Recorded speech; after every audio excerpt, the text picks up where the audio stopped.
HEDDA GABLER by Henrik Ibsen. Translated by William Archer and Edmund Gosse.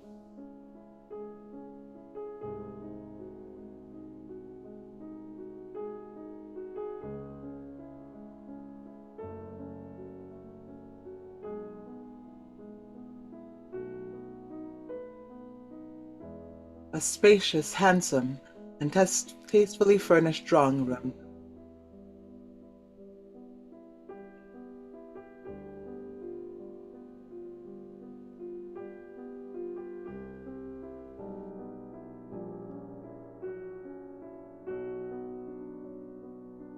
Upon my word, I don't believe they're stirring yet. I told you so, miss. Remember how late the steamboat got in last night?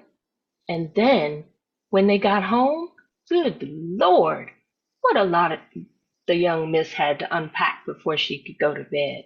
Well, let them have their sleep out. But let us see that they get a good breath of fresh air when they do appear. I declare, there isn't a bit of room left. I think I'll put him down here.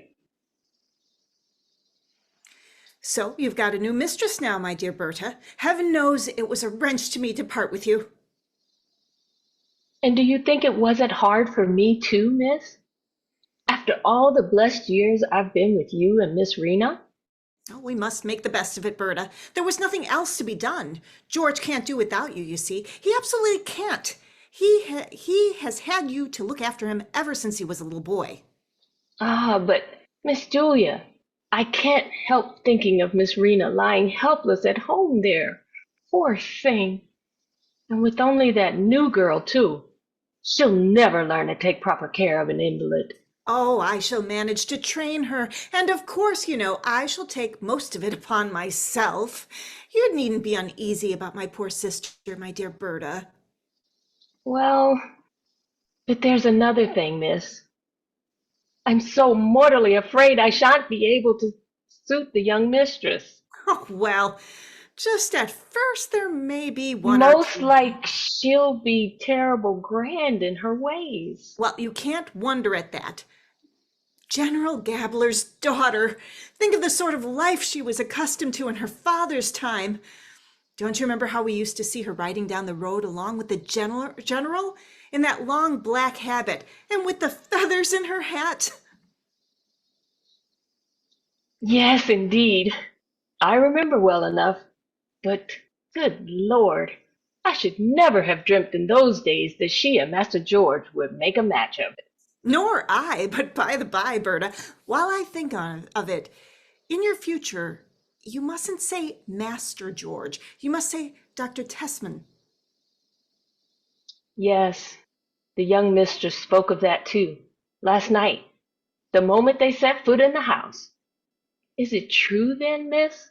Yes, indeed it is. Only think, Berta, some foreign university has made him a doctor while he has been abroad, you understand.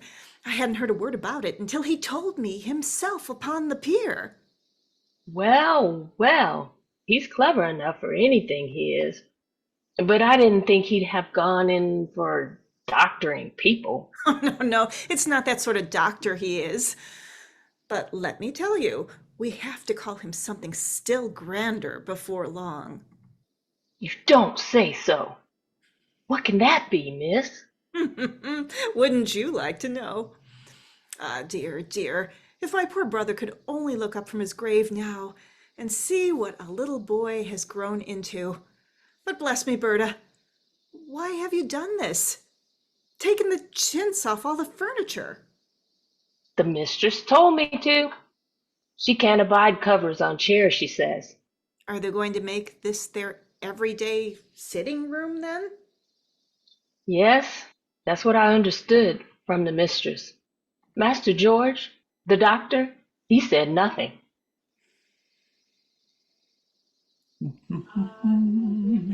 Good morning, George. Aunt Julia, dear Aunt Julia, come all this way. So early, eh?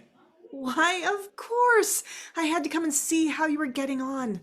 Well, in spite of your having had no proper night's rest. Oh, that makes no difference to me. Well, I suppose you got home all right from the pier, eh? Yes, quite safely, thank goodness. Judge BRACK was good enough to see me right to the door. Oh, we were so sorry we couldn't give you a seat in the carriage, but you saw what a pile of boxes Hedda had to bring with her. Yes, she certainly has plenty of boxes. Shall I go in and see if there's anything I can do for the mistress? Oh, no, thank you, Berta. You needn't. She said she would ring if she wanted anything. Very well. But look here. Take this portmanteau with you. I'll put it in the attic. Oh, fancy, Auntie. I had the whole of that portmanteau chock full of copies of the documents. You wouldn't believe how much I have picked up from all the archives I've been examining. Curious old details that no one has had any idea of. Yes, you don't seem to have wasted your time on your wedding trip, George. No, that I haven't. But do take off your bonnet, Auntie. Look here. Let me untie the strings, eh? Well, this is just as if you were still home with us. Why, what a gorgeous bonnet you've been investing in. I bought it on Hedda's account. On Hedda's account, eh?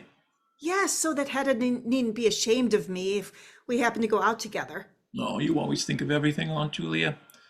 And now, look here. Suppose we sit comfortably on the sofa and have a little chat till Hedda comes.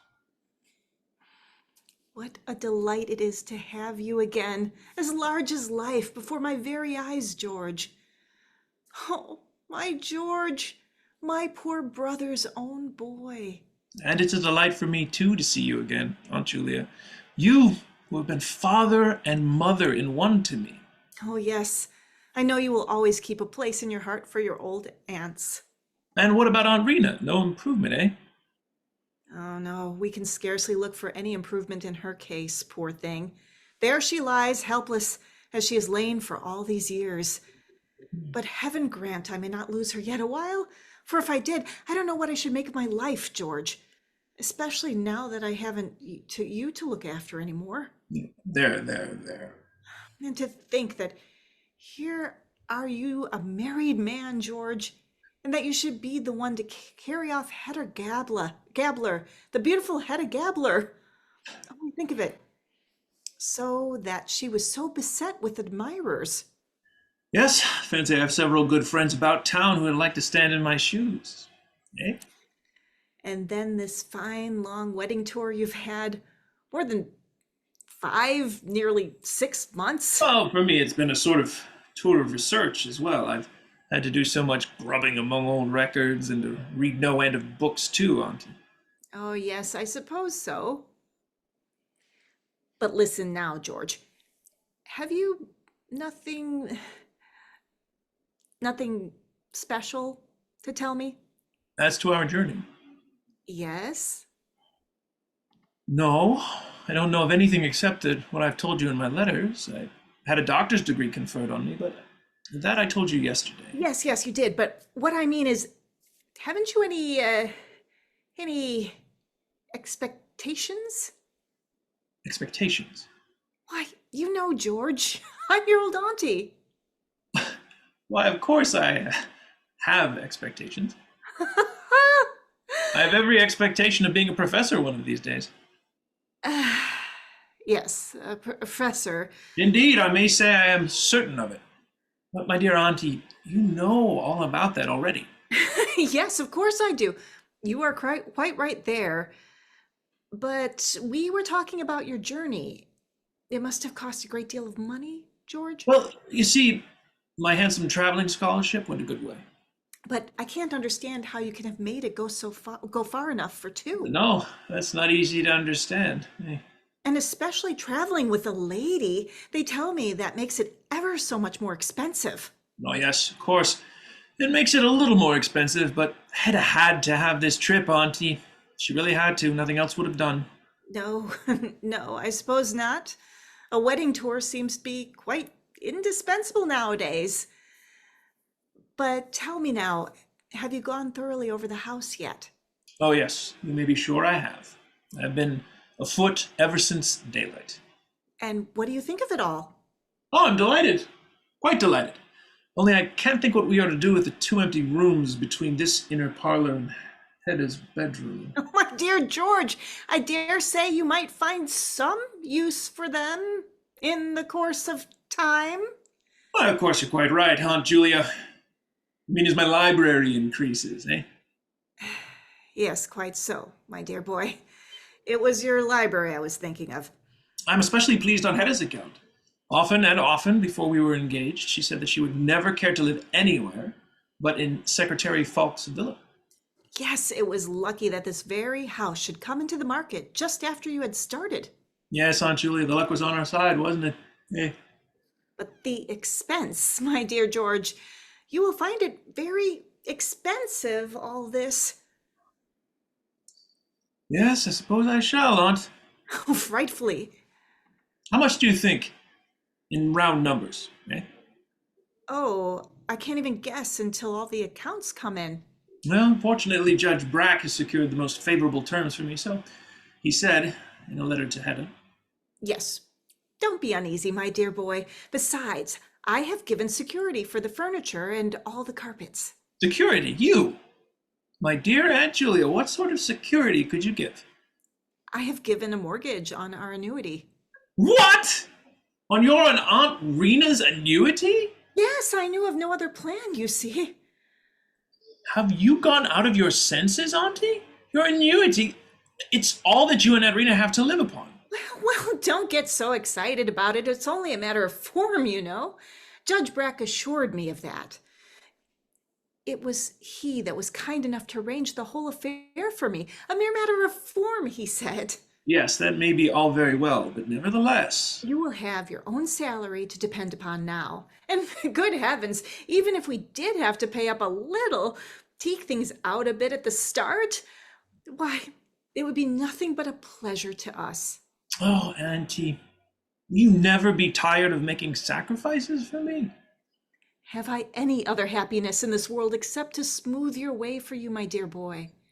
You, who have had neither father nor mother to depend upon, and now we have reached the goal, George. Things have looked black enough for us sometimes, but thank heaven, now you have nothing to fear. Yes, it is really marvelous how everything has turned out for the best. And the people who opposed you, who wanted to bar the way for you, now you have them at your feet. They have fallen, George. Your most dangerous rival. His fall was the worst, and now he has to lie on the bed he has made for himself. A poor misguided creature. Have you heard anything of EILERT? Since I went away, I mean. Only that he is said to have published a new book. What? EILERT LOVBORG? Recently, eh? Yes, so they say. Heaven knows whether it could be worth anything. When your new book appears, that will be another story, George. What is it to be about?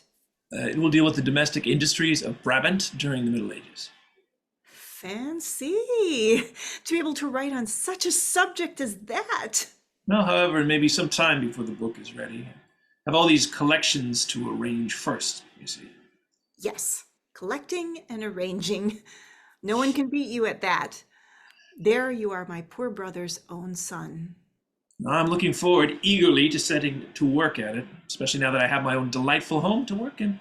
And most of all, now that you've got the wife of your heart, my dear George. Oh, yes, yes, Aunt Julia. Hedda, she's the best part of it all. I believe I hear her coming. Eh?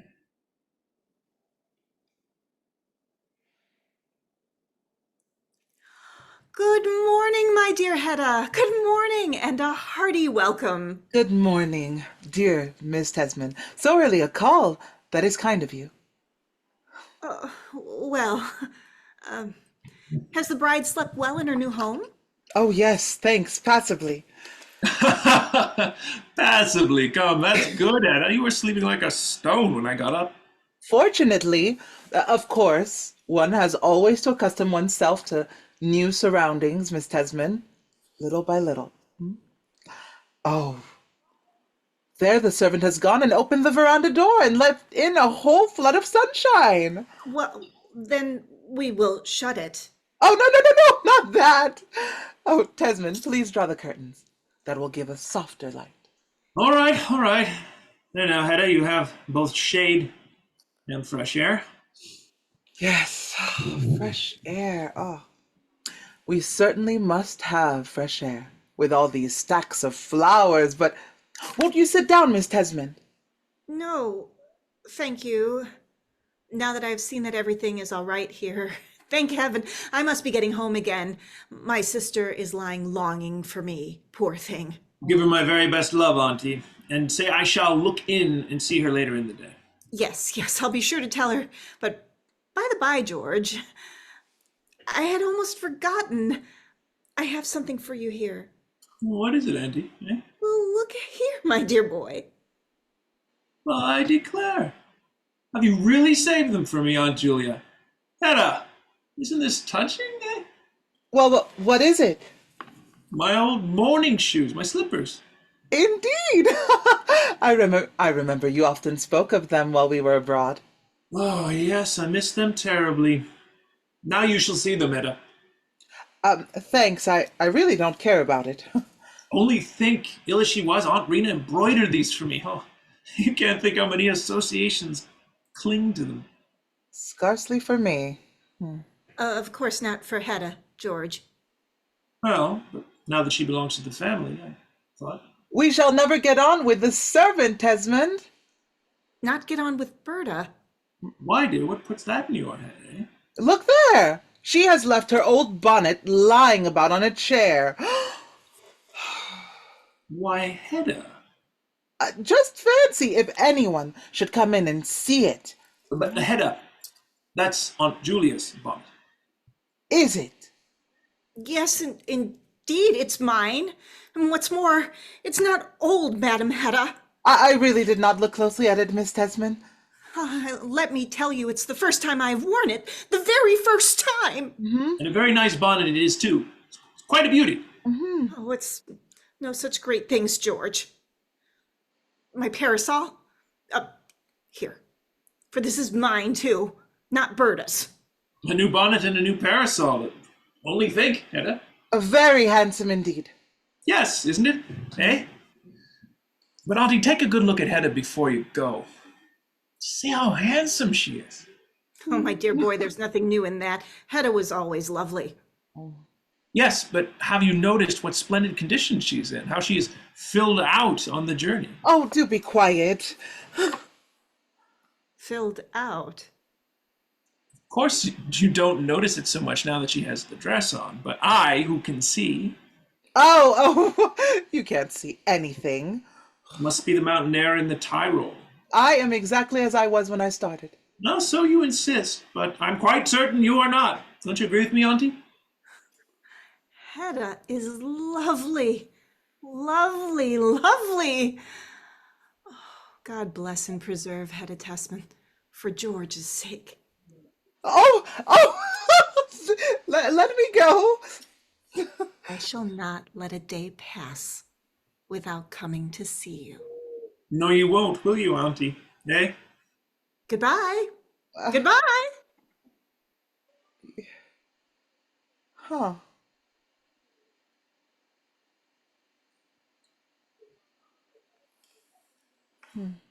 What are you looking at, Hedda? Oh, I'm only looking at the leaves. They are so yellow, so withered. Well, you see, we are well into September now. Yes, to think of it. Already in September. Don't you think Aunt Julia's manner was strange, dear? Almost solemn? Can you imagine what it was the matter with her? Eh? I scarcely know her, you see. Is she not often like that? No, not as she was today. Do you think she was annoyed about the bonnet? Oh, scarcely at all. Perhaps just a little. But what an idea to pick her bonnet about in the drawing room. No one does that sort of thing. Well, you may be sure Aunt Julia won't do it again. In any case, I shall manage to make my peace with her. Yes, my dear, good Hedda. If only you would. When you call this afternoon, you might invite her to spend the evening here. Yes, that I will. Oh, there's one thing more you could do that would delight her heart. What is it? If you could only prevail on yourself to say, do to her for my sake. Hedda, eh? No, no, Tesman. Oh, you really mustn't ask that of me. I have told you so already. I shall try to call her aunt, and you must be satisfied with that. Well, only I think now that you belong to the family, you... I can't in the least see why I must.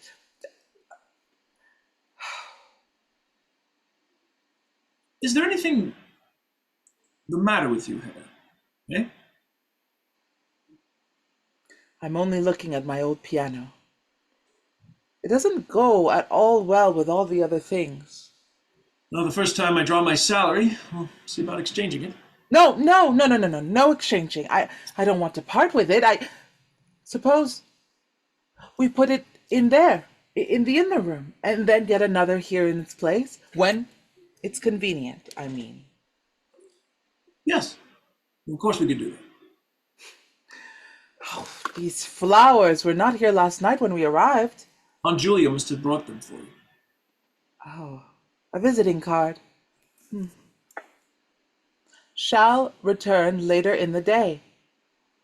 Can you guess whose card it is? No, whose, eh? The name is Mrs. ELVSTED. Is it really? Sheriff Elsted's wife? Miss Rising, that was. Exactly. The girl with the irritating hair that she was always showing off. An old flame of yours, I've been told. Oh, that didn't last long, and it was before I met you, Hedda, but I fancy her being in town. It's odd that she should call upon us. I've scarcely seen her since we left school. Well, I haven't seen her either for heaven knows how long. I wonder how she can endure to live in such an out-of-the-way hole. Tell me, Tesman, isn't it somewhere near there that Eilert LOVBORG is living? Yes, he's somewhere in that part of the country.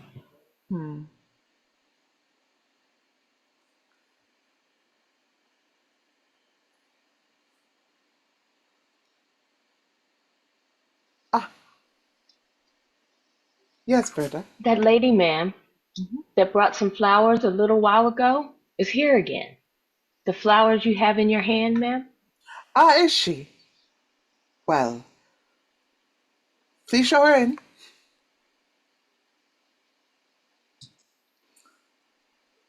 How do you do, my dear Mrs. ELVSTED? It's delightful to see you again. Yes, it's a very long time since we met. And we too, eh? Thanks for your lovely flowers. Oh, not at all. I would have come straight here yesterday afternoon, but I heard that you were away. Have you just come to town, eh? I arrived yesterday, about midday. Oh, I was quite in despair when I heard that you were not home. In despair? How so? Why, my dear Miss Rising, I mean Mrs. ELVSTED. I hope that you are not in any trouble. Yes, I am. And I don't know another living creature here that I can turn to. Oh, come. Let us sit here on the sofa. Oh, I am too restless to sit down. Oh, no, you're not. Come here. Well, what is it, Mrs. ELVSTED? Has anything particular happened to you at home? Yes and no. Oh, I'm so anxious you should not misunderstand me. Then your best plan is to tell us the whole story, Mrs. ELVSTED. And I suppose that's what you've come for, eh? Yes, of course it is. Well, then I must tell you, if you don't already know, that Eilert LOVBORG is in town too. LOVBORG? What? Has Eilert LOVBORG come back? Fancy that, Hedda. Well, I hear it. He has been here a week already. Just fancy, a whole week in this terrible town alone, with so many temptations on all sides. Well, but my dear Mrs. ELVSTED, how does he concern you so much? He was the children's tutor. Your children's? My husband's. I have none. Your stepchildren's, then? Yes. Then was he... I don't know how to express it. Was he regular enough in his habits to be fit for the post? Eh? For the last 2 years, his conduct has been irreproachable. Ah, has it indeed? Fancy that, Hedda. I hear it. Perfectly irreproachable, I assure you, in every respect. But at the same time, now I know he is here, in this great town, and with a large sum of money in his hands. I can't help being in mortal fear for him. Well, why did he not remain where he was, with you and your husband? Eh? After his book was published, he was too restless and unsettled to remain with us. Yes. Oh, by the by, Aunt Julia told me he had published a new book. Yes, a big book. Oh. Dealing with the march of civilization. In broad outline, as it were. It came out about a fortnight ago, and since it has sold well, and been read very much, and made such a sensation. Has it indeed? Must be something he has had lying by since his better days. Long ago, you mean? Yes. No. He has written it all since he has been with us, within the last year. Oh, isn't that good news, Hedda? Think of that. Oh. Yes, if only it would last. Have you seen him here in town? No, not yet. I have the greatest difficulty finding out his address, but this morning I discovered it at last. Do you know? It seems to me a little odd of your husband. My husband? What? That he should send you to town on such an errand, and that he does not come himself and look after his friend. Oh, no. My husband has no time. Oh. And besides, I had some shopping to do. Ah, that is a different matter. Hmm? And now I beg to implore you, Mr. Tesman, receive EILERT LOVBORG kindly if he comes to you, and that he is sure to do, okay? So you see, you were such great friends in the old days, and then you are interested in the same studies, the same branch of science, so far as I can understand. No, he used to be at any rate.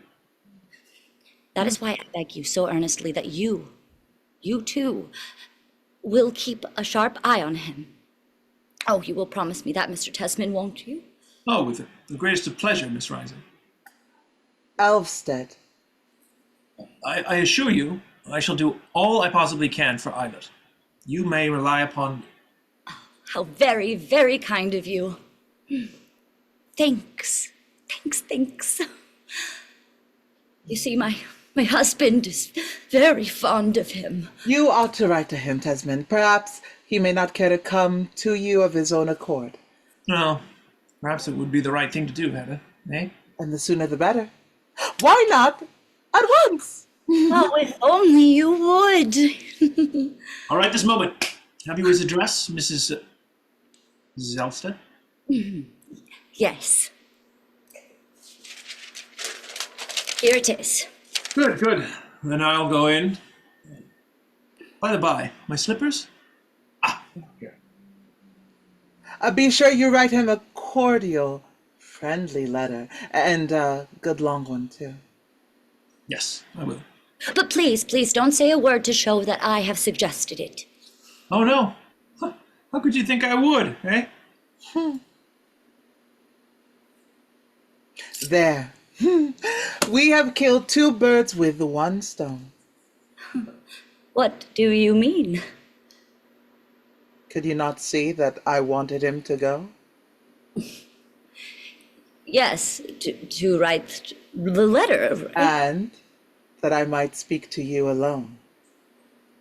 About the same thing? Precisely. But there is nothing more, Mrs. Tesman. Absolutely nothing. Oh, yes, but there is. There is a great deal more. I can see that. Sit here, and we'll have a cozy, confidential chat.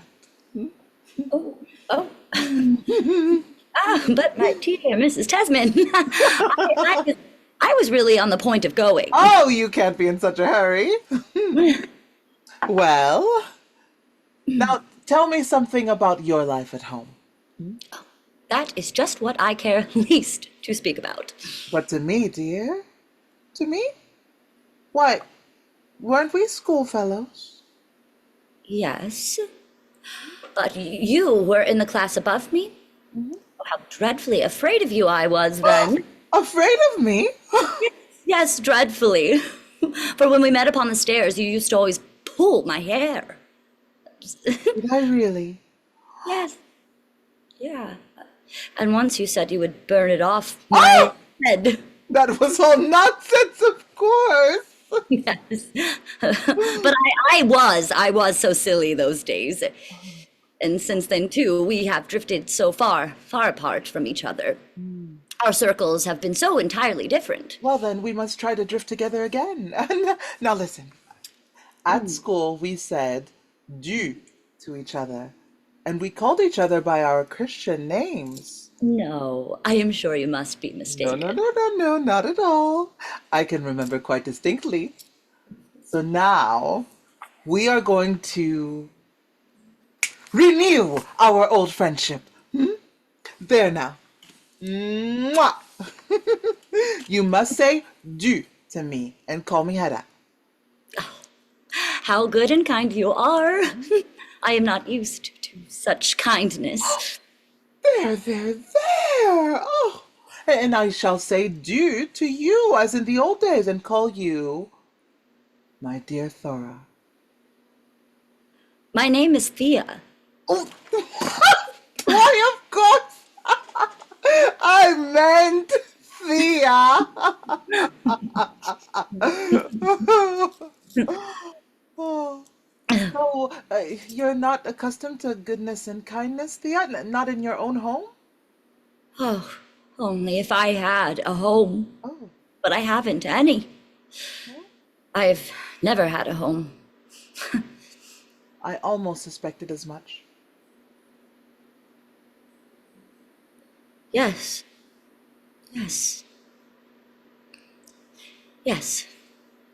I don't quite remember. Was it not as housekeeper that you first went to Mr. ELVSTED's? I really went as a governess, but his wife, his late wife, was an invalid and rarely left her room. So I had to look over the housekeeping as well. And then at last, you became mistress of the house. Yes, I did. Let me see. About how long ago was that? My marriage? Yes. 5 years ago. To be sure, it must be that. Oh, those 5 years. Or at all events, the last 2 or 3 of them. Oh, if you could only imagine. Oh, de fie, Thea. Yes, I will try. Well, if you could only imagine and understand. EILERT LOVBORG has been in your neighborhood about 3 years, hasn't he? EILERT LOVBORG? Yes, he has. Had you known him before in town here? Scarcely at all. I mean, I knew him by name, of course. But you saw a good deal of him in the country? Yes. Yeah, he came to us every day. You see, he gave the children lessons, for in the long run I couldn't manage it all by myself. No, that's clear. And your husband? I suppose he is often away from home? Yes, being sheriff, you know. He has to travel about a good deal in his district. Oh, Thea, my dear, poor, sweet Thea. Now you must tell me everything. Exactly as it stands. Well, then you must question me. What sort of a man is your husband, Thea? I mean, you know, in everyday life, is he kind to you? I'm sure he means well in everything. Oh, I should think he must be altogether too old for you. There is at least 20 years difference between you, is there not? Yes, that's true, too. Oh. Everything about him is repellent to me. We not have a thought in common. We have no single point of sympathy. He and I. But is he not fond of you all the same in his own way? Oh, I really don't know. I think he regards me simply as a useful property. And then it doesn't cost much to keep me. I am not expensive. That is stupid of you. It cannot be otherwise. Not with him. I don't think he really cares for anyone but himself. Perhaps a little for the children. And for EILERT LOVBORG, Thea? For EILERT LOVBORG? Uh-huh. What puts that into your head? Well, my dear, I should say, when he sends you after him all the way to town, and besides, you said to yourself, to Tesman. Did I? I suppose I did. No, I may well make a clean breast of it at once. I just may well make a clean breast of it at once. For it must come out in any ease, in any case. Why, my dear Thea?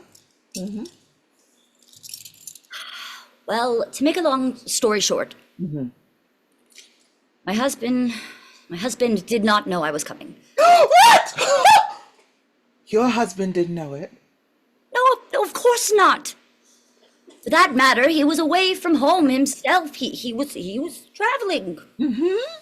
Oh, I could bear it no longer, Hedda.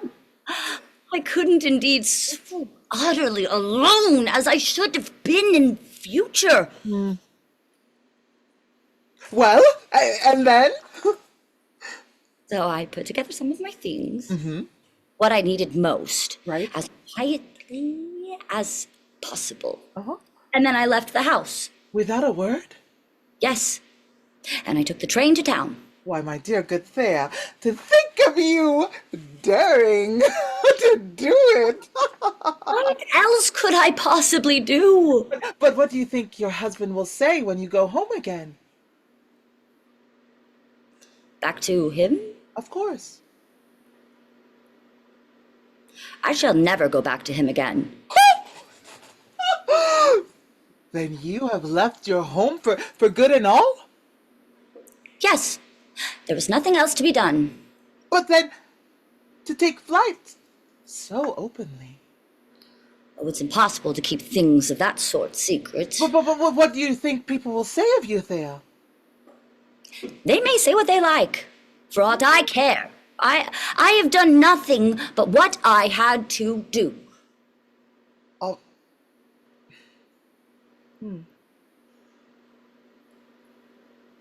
And what are your plans now? What do you think of doing? I don't know yet. I only know this. I must live here, where EILERT LOVBORG is. If I am to live at all. Oh, my dear Thea. How did this friendship between you and EILERT LOVBORG come about? Oh, it grew up gradually. I gained a sort of influence over him. Indeed.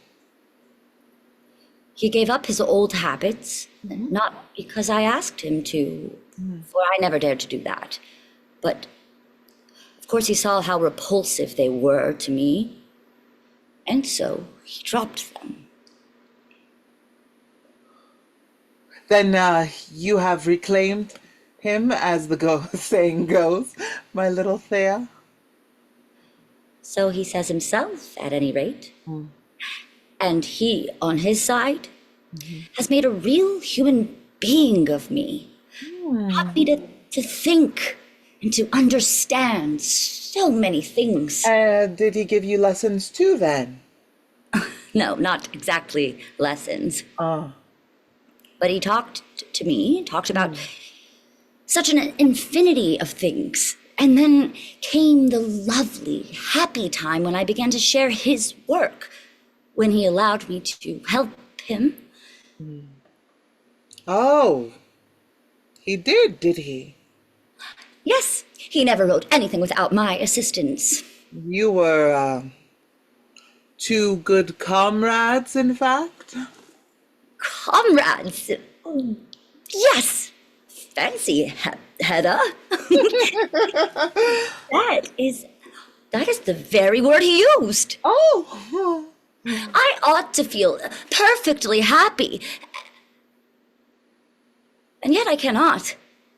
For I don't know how long it will last. Are you no surer of him than that? A woman's shadow stands between EILERT, LOVBORG, and me. Who could that be? I don't know. Someone he knew in his... It's got to be someone he knew in his past. Someone he has never been able to wholly forget. What has he told you about this? He has only once, and quite vaguely, alluded to it. Well, and what did he say? He said that when they parted, she threatened to shoot him with a pistol. Nonsense. No one does that sort of thing here. No. And that is why I think it must have been that red-haired singing woman whom he once... Yes, very likely. For I remember they used to say that, of her, that she carried loaded firearms. Oh, then of course it must have been she. And now, just fancy, Hedda, I can hear this singing woman, that she is in town again, and I don't know what to do. Hush, hush. Here comes Tesman. Thea, all this must remain between you and me. Oh, yes, for heaven's sake. There now. The epistle is finished. That's right. And now Mrs. ELVSTED is just going. Wait a moment. I'll go with you to the garden gate. Do you think Berta could post the letter, Hedda dear? Oh, I will tell her to.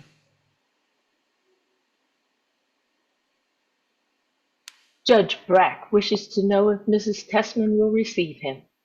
Yes, ask Judge Brack to come in and look here. I'll put this letter in the post. Yes, ma'am. May one venture to call so early in the day? Ah, of course one may. You are welcome at any time, Judge Brack, Miss Rising. Oh, Delighted. it's nice to have a look at you by daylight, Judge. Oh, so you find me altered? A little younger, I think. Oh, thank you so much. Yeah, but what do you think of Hedda, eh? Doesn't she look flourishing? She has, actually. Oh, do leave me alone. You haven't thanked Judge Brack for all the trouble he has taken. Oh, nonsense. It was a pleasure to me. Yes, you are a friend indeed. Oh, but here stands Thea, all impatience to be off. So, au revoir, Judge. I shall be back again presently.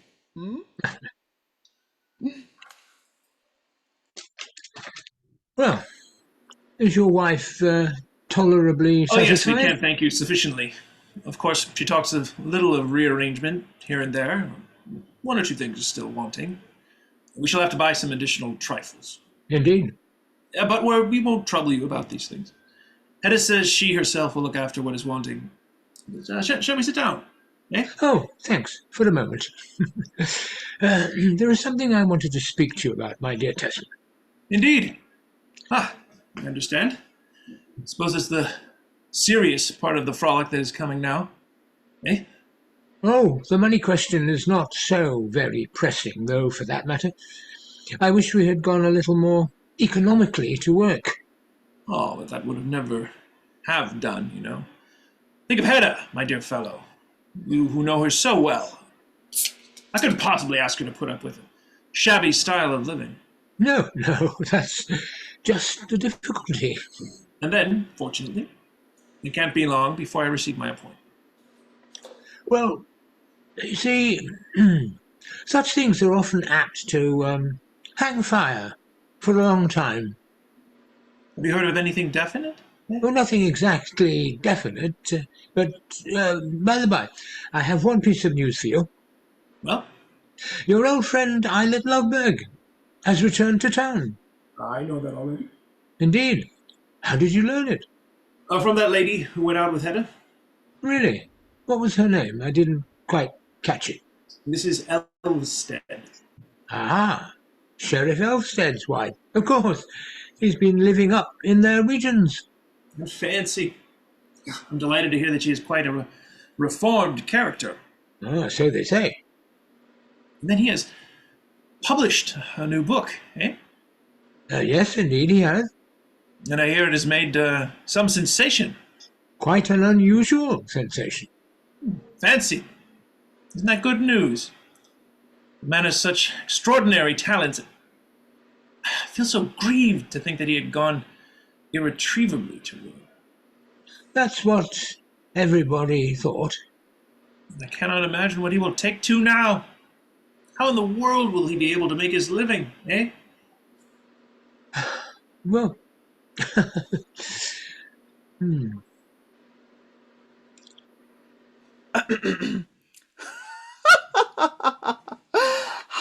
Tesmond is forever worrying about how people are to make their living.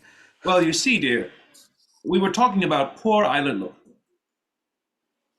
Oh, indeed. What is the matter with him? Well, no doubt he has run through all his property long ago, and he can scarcely write a new book every year. Oh. So I really can't see what is to become of him. well, perhaps I can give you some information on that point. Oh. Indeed. You must remember that his relations have a good deal of influence. Oh, his relations, unfortunately, have entirely washed their hands of him. At one time they called him the hope of the family.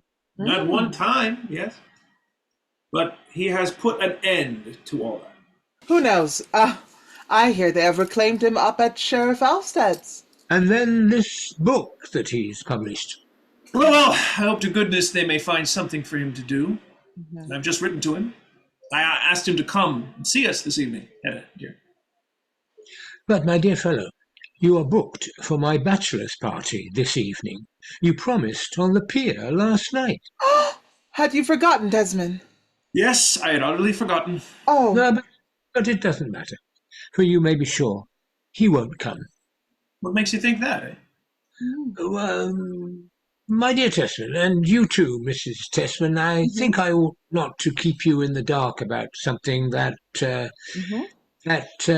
concerns EILERT. both you and him. Oh, my dear Judge, out with it. You must be prepared to find your appointment deferred longer than you desired or expected. Huh? Is there some hitch about it? Eh?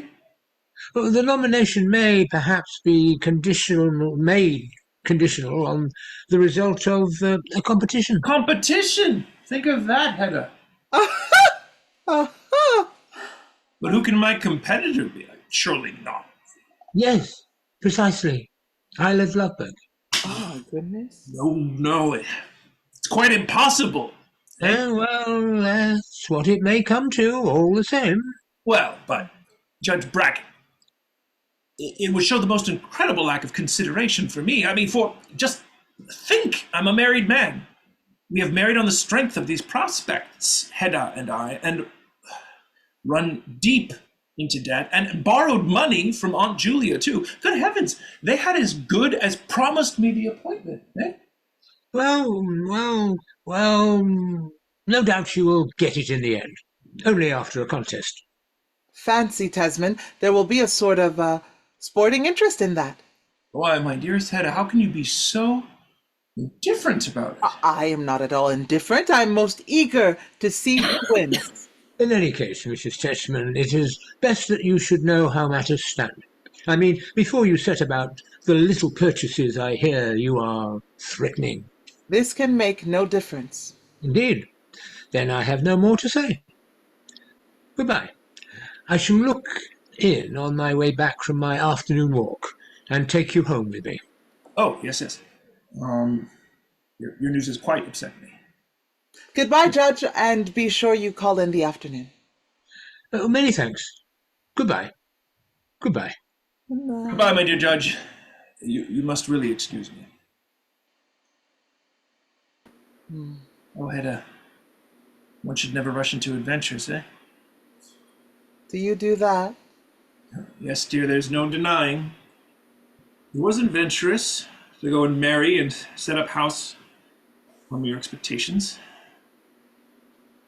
Perhaps you are right there. Well, at all events, we have a delightful home, Hedda. Fancy the home we both dreamed of. The home we were in love with. I might almost say. Eh? It was part of our compact that we were to go into society to keep open house. Oh, yes, if you only knew how I'd been looking forward to it. Fancy to see you as hostess in a select circle. Eh? Well. For the present, we shall have to go on without society, Hedda. Only to invite Auntie Julia now and then. I intended you to lead such an utterly different life, dear. Of course, I cannot have my man in livery just yet. Oh, no, unfortunately. It would be out of the question for us to keep a footman, you know. And the saddle horse I was to have had? Oh, the saddle horse. I suppose I must not think of that now.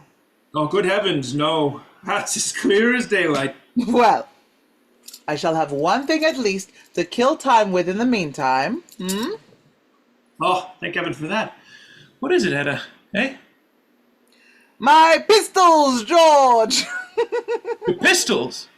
Oh, General Gabler's pistols. Oh, no, for heaven's sake, Hedda, darling. Don't touch those dangerous things. For my sake, Hedda, eh?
Ha ha!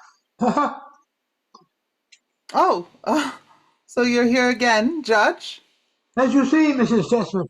Oh, Now, I'll shoot you, Judge Brack. No, no, no, don't start aiming at me. This is what comes of sneaking in by the back way.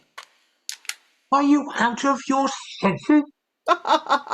Dear me, did I happen to hit you? I wish you'd let these pranks alone. Come in then, Judge.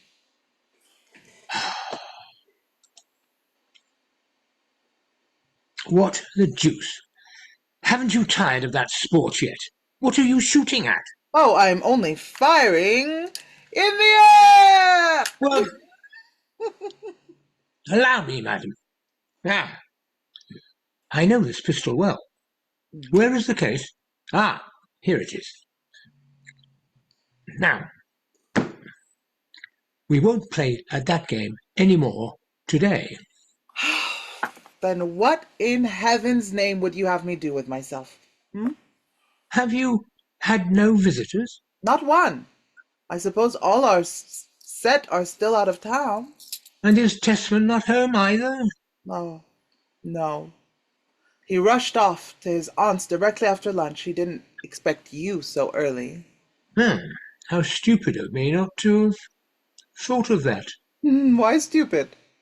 Because if I had thought of it, I should have come a little, earlier. Oh, then you would have found no one to receive you, for I have been in my room changing my dress ever since lunch. And is there no sort of little chink that we could hold a parley through? You have forgotten to arrange one. That was another piece of stupidity. Well, we must just settle down here and wait. Tesman is not likely to be back for some time yet. Never mind. I shall not be impatient.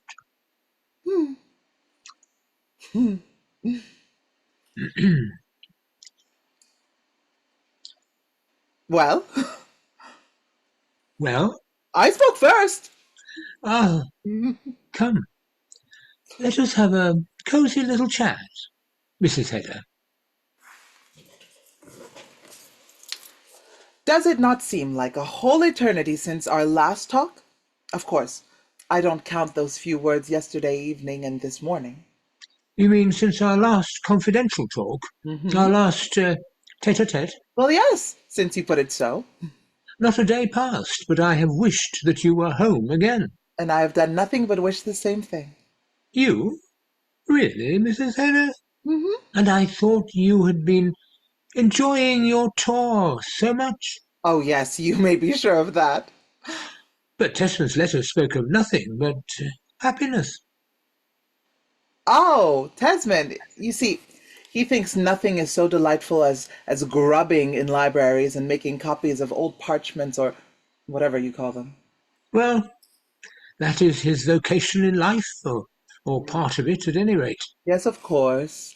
And no doubt when it's your vocation, but oh my dear Mr. Brack, how mortally bored I have been. Oh, do you really say so? In downright earnest? Yes, you can surely understand it. To go for 6 whole months without meeting a soul that knew anything of our circle or could talk about things we were interested in. Yes, Oh. I too should feel that a deprivation. And then, what I found most intolerable of all Well, was being everlastingly in the company of one and the same person. morning, noon, and night. Yes, at all possible times and seasons. I said everlastingly. Just so. But I should have thought with our excellent Tesman, one could... Oh, Tesmond is a specialist, my dear Judge. Undeniable. Oh, and specialists are not at all amusing to travel with. Not in the long run, at any rate. Not even the specialist one happens to love? Don't use that sickening word. Oh, what do you say, Mrs. Hedda? You should just try it. To hear of nothing but the history of civilizations, morning, noon, and night. Everlastingly. Yes, yes, yes! And then all this about the domestic industry of the Middle Ages. That's the most disgusting part of it. But tell me, in that case, how am I to understand your, Oh, my accepting George Tesman, you mean? well, let's just put it so. Good heavens! Do you see anything so wonderful in that? Yes and no, Mrs. Hedda? Oh, I had positively danced myself tired, my dear judge. My day was done. Oh, no. Whew. I won't say that, nor think it either. You have assuredly no reason to. Oh, reasons. And George Tesmond, after all, you must admit that he is correctness itself. His correctness and respectability are beyond all question. And I don't see anything absolutely ridiculous about him, do you? Ridiculous? Mhm. No, I shouldn't exactly say so. Well, and his powers of research, in all events, are untiring. I see no reason why he should not one day come to the front, after all. I thought that you, like everyone else, expected him to attain the highest distinction. Yes, so I did. And then, since he was bent at all hazards on being allowed to provide for me, I really don't know why I should not have accepted his offer. No, if you look at it in that light. It was more than my other adorers were prepared to do for me, my dear judge. Well, I can't answer for all the rest, but as for myself, you know quite well that I've always entertained a certain respect for the marriage tie, for marriage as an institution, Mrs. Hedda.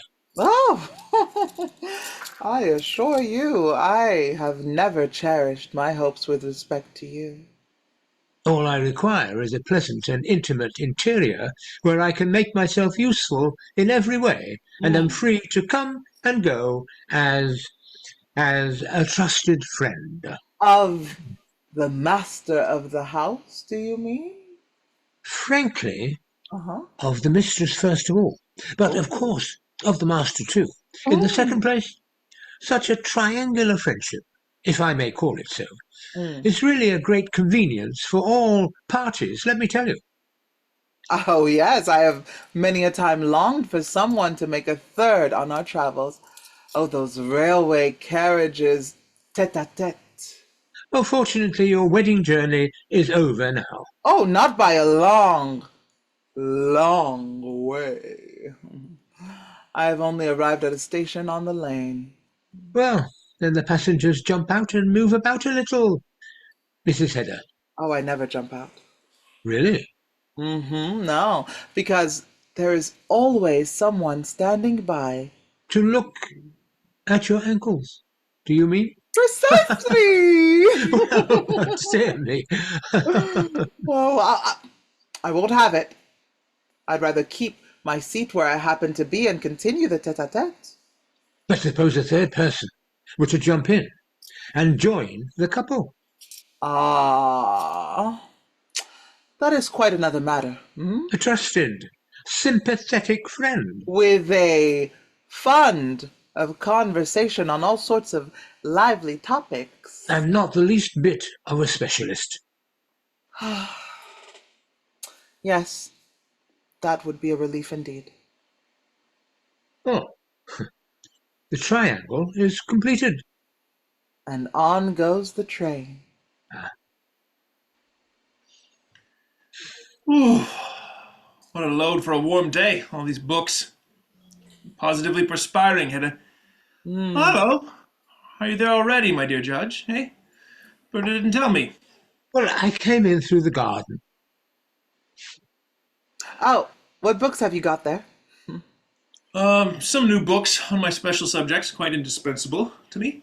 Your special subjects? Yes, books on his special subjects, Mrs. Tesman.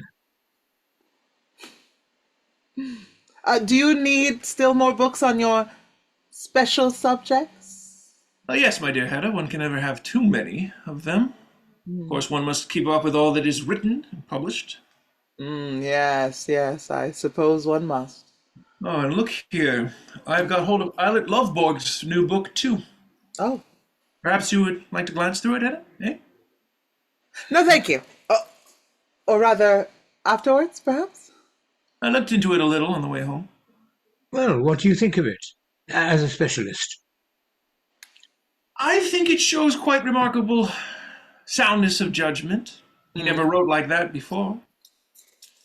Now I shall take all these into my study. I'm longing to cut the leaves. And then I must change my clothes. I suppose we needn't start just yet, eh? Oh, dear no, there is not the slightest hurry. Well then, I'll take my time. By the by, Hedda, Aunt Julia is not coming this evening. Not coming? Oh, is it that affair of the bonnet that keeps her away? Oh, not at all. How could you think such a thing of Aunt Julia? Just fancy. The fact is, Aunt Rena is very ill. She always is. Yes, but today she is much worse than usual, poor dear. Oh, then. It's only natural that her sister should remain with her. I must bear my disappointment. Oh, and you can't imagine, dear, how delighted Aunt Julia seemed to be. Because you would come home looking so flourishing.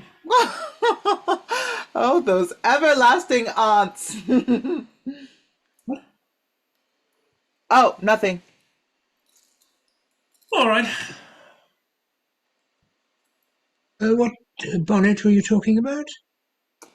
Oh, it was a little episode. Miss Tesman this morning, she had laid down her bonnet on the chair there, and I pretended to think it was the servant's. Oh, now, my dear Mrs. Hedda, how could you do such a thing? To the excellent old lady, too. Well, you see, these impulses come over me all of a sudden, and then I cannot resist them. Oh, I don't know how to explain it. You're not really happy. That is the bottom of it. I know of no reason why I should be happy. Perhaps you can give me one? Well, amongst other things, because you got exactly the home you had set your heart on.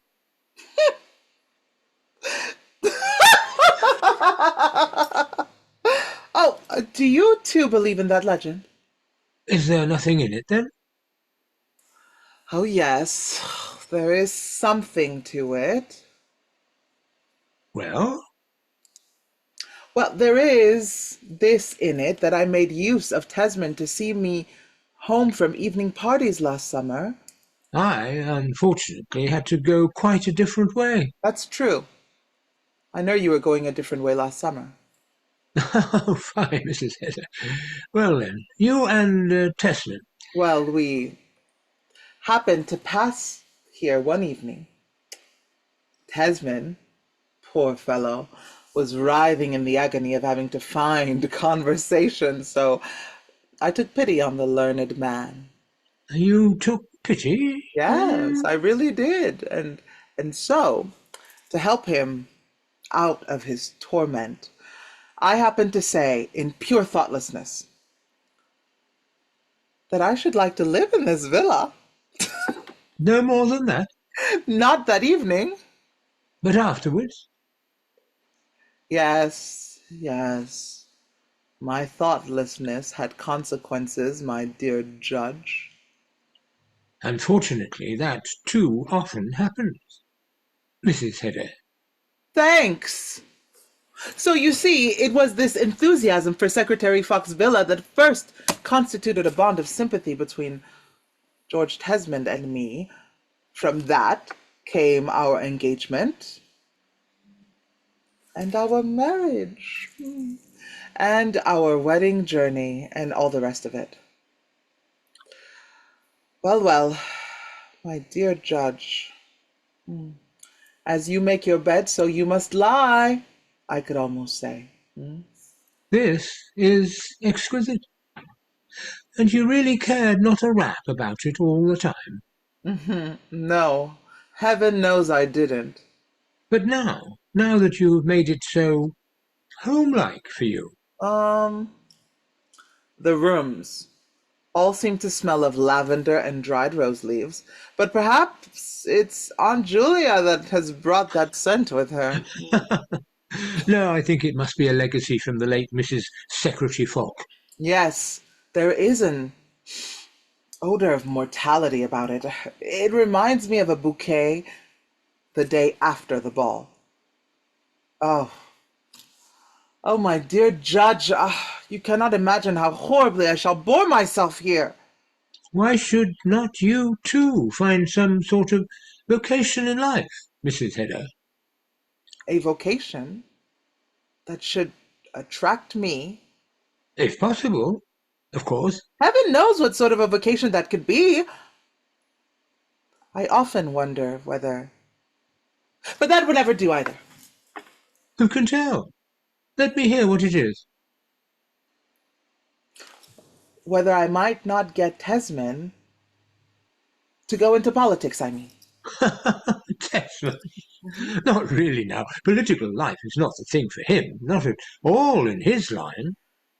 No, I dare say not. But if I could get him into it all the same... Why, what satisfaction could you find in that? If he is not fitted for that sort of thing, why should you want to drive him into it? Because I'm bored, I tell you. So, you think it quite out of the question that Tesman should ever get into the ministry?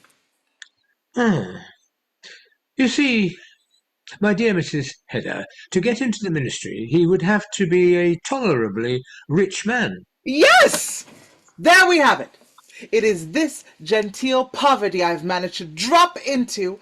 That is what makes life so pitiable, so utterly ludicrous. But that's what it is. Now, I should say the fault lay elsewhere. Where then? You never have gone through any really stimulating experience. Anything serious, you mean? Yes, you may call it so.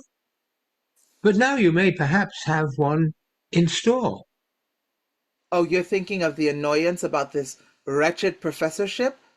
But that must be Tesman's own affair. I assure you I shall not waste a thought upon it. No, I dare say not. But suppose now that what people call, in elegant language, a solemn responsibility were to come upon you.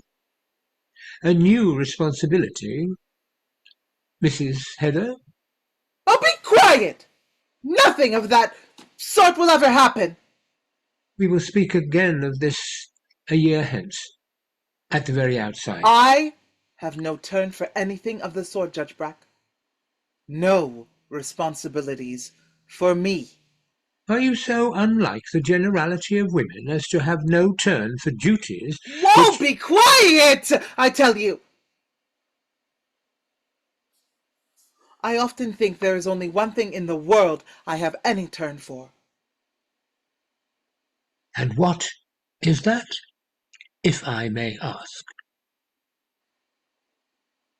Boring myself to death. Huh? Now you know it. Yes, as I thought. Here comes the professor. Come, Mrs. Hedda. Hedda, has no message come from my Lord LOVBORG, eh? No. Well, then you'll see he'll be here presently. Do you really think he will come? Yes, I'm almost sure of it. For what you were telling us this morning must have been a mere floating rumor. You think so? Oh, at any rate, Aunt Julia said she did not believe for a moment that he would ever stand in my way again. Fancy that. Well then, that's all right. Yes, but you must really let me wait for him as long as possible. We have plenty of time yet. None of my guests will arrive before 7 or past. Well, then, meanwhile, we could keep Hedda company and see what happens, eh? Oh, then at the worst, Mr. LOVBORG can remain here with me. Oh, allow me, Mrs. Tesman, what do you mean by at the worst? If he won't go with you and Tesman. Oh, but Hedda, dear, do you think it would quite do for him to remain here with you? Remember, Aunt Julia can't come. No, but Mrs. ELVSTED is coming. We three can have a cup of tea together. Oh, yes, well, that would be all right. Why? And that would perhaps be the safest plan for him. Why so? Well, you know, Mrs. Tesman, how you used to gird at my little bachelor parties. You declared that they were adapted only for men of the strictest principles. But no doubt Mr. LOVBORG's principles are strict enough now. A converted sinner.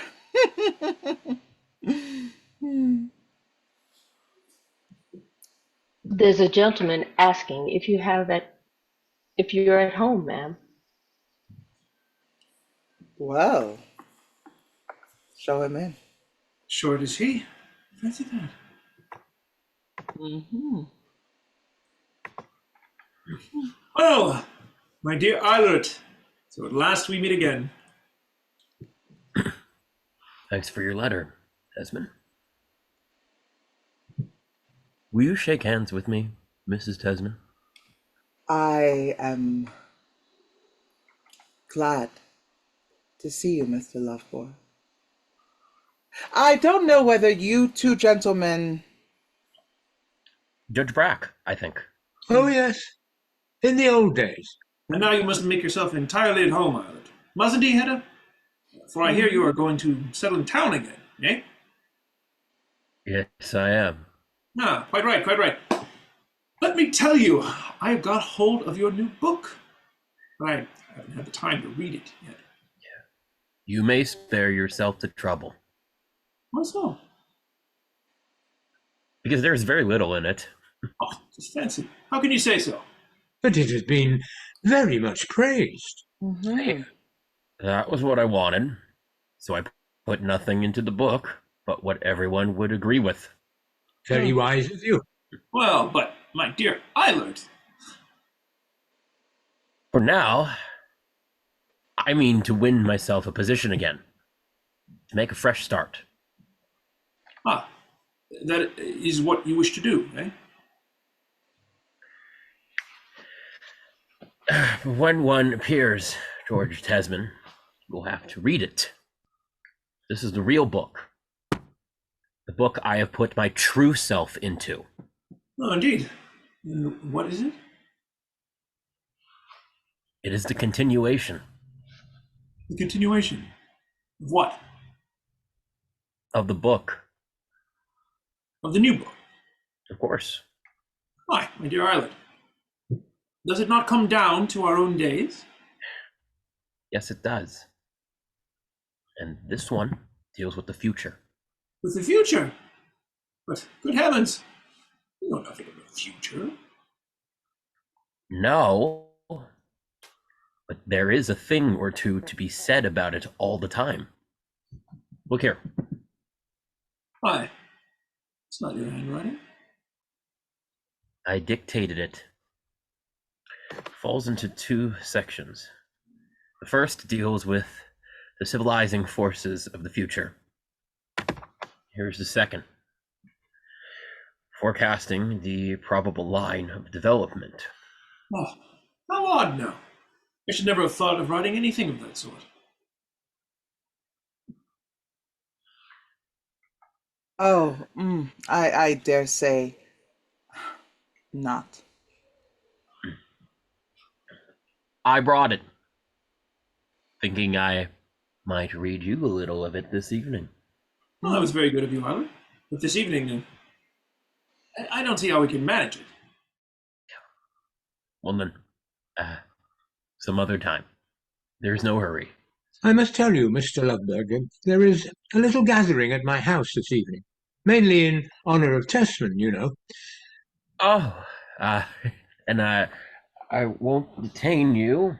Oh, no, but listen, will you not do me the favor of joining us? No, I can't. Thank you very much. Oh, nonsense, do. We shall be quite a select little circle, and I assure you we shall have a lively time, as Mrs. Tesman says. I have no doubt about it, but nevertheless, and then you might bring your manuscript with you and read it to Tesman at my house. I could give you a room to yourselves. Oh, yes, think of that, EILERT. Why shouldn't you, eh? But Tesman, if Mr. Lovborg would really rather not, I am sure Mr. Lovborg is much more inclined to remain here and have supper with me. With you, Mrs. Tesman? And with Mrs. ELVSTED. Ah. I saw her for a moment this morning. Did you? Well, she is coming this evening. So, you see, you are almost bound to remain, Mr. Lovborg, or she will have no one to see her home. That's true. Many thanks, Mrs. Tesman. In that case, I will remain. Then I have 1 or 2 orders to give the servant.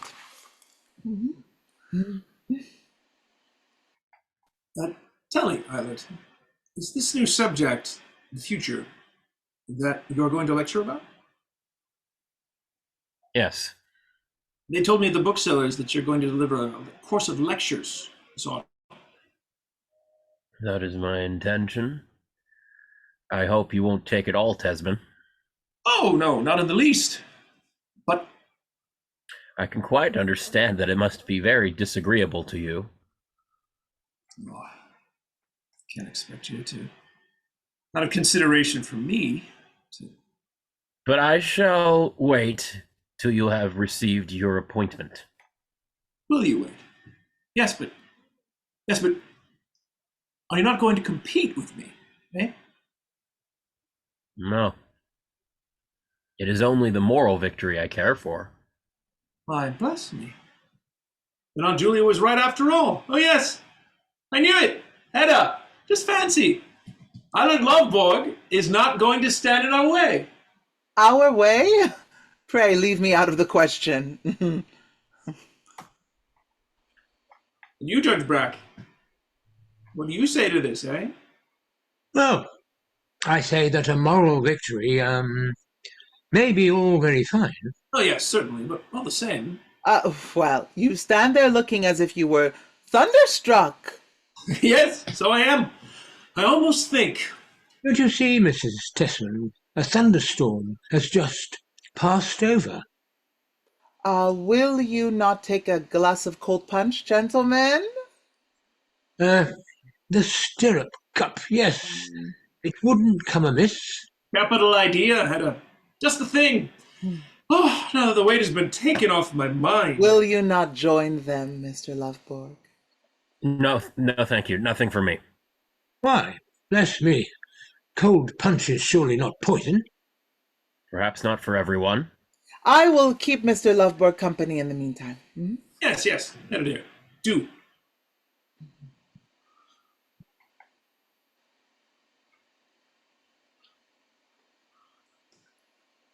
Do you care to look at some photographs, Mr. Lovborg?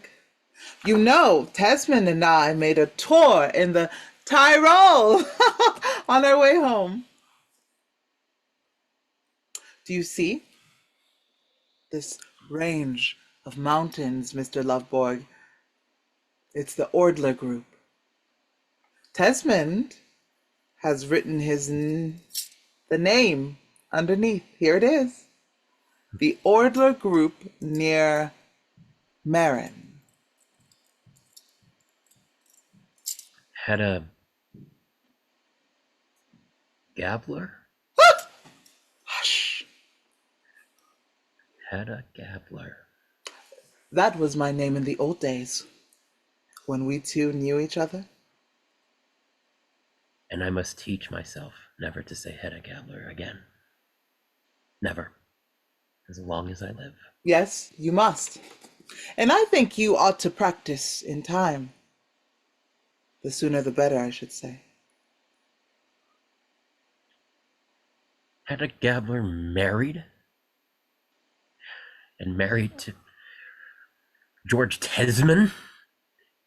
Yes, so the world goes. Oh, Hedda.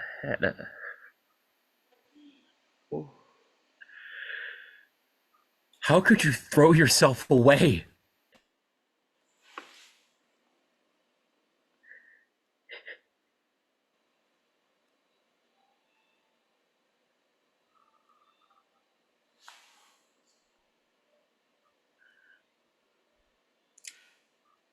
What? I can't allow this. Oh, Hedda. Oh, Hedda. How could you throw yourself away? I can't. What do you mean? Oh, and this is a view from the Val d'Ampeso, Mr. Lovborg. Just look at these peaks. Oh, my love, what's the name of these curious peaks, dear? Let me see. Oh, those are the Dolomites. Yes, that's it. Those are the Dolomites, Mr. Lovborg. Hedda, dear, I only wanted to ask whether I shouldn't bring you a little punch after all. For yourself, at any rate. Eh? Yes, do please. And perhaps a few biscuits. No cigarettes? No. Very well.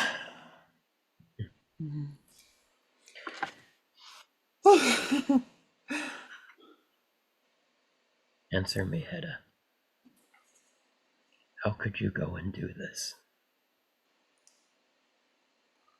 Dear, I can barely hear you, but if you continue Answer me, to say Hedda. do, How could you go and do this? if you continue to say do to me, I won't talk to you. May I not say do, even when we are alone? No, you may think it, but you mustn't say it. I understand. It is an offense against George Tesman, whom you love. Love? What an idea. You don't love him then? But I won't hear of any sort of unfaithfulness, remember that. Hedda, answer me one thing. Hush. Here you are. Isn't this tempting? Oh, why do you bring it yourself? Because I think it's such fun to wait upon you, Hedda. But you have poured out 2 glasses. Mr. Lovborg said he wouldn't have any. No, but Mrs. ELVSTED will soon be here, won't she? Yes, by the by. Mrs. ELVSTED. Had you forgotten her, eh? Oh, we were so absorbed in these photographs. Hey, do you remember this little village? Oh, it's that one just below the Brenner Pass. I was there. We passed the night. And met that lively party of tourists. Yes, that was the place. Fancy. If we could only have had you with us, EILERT. Eh?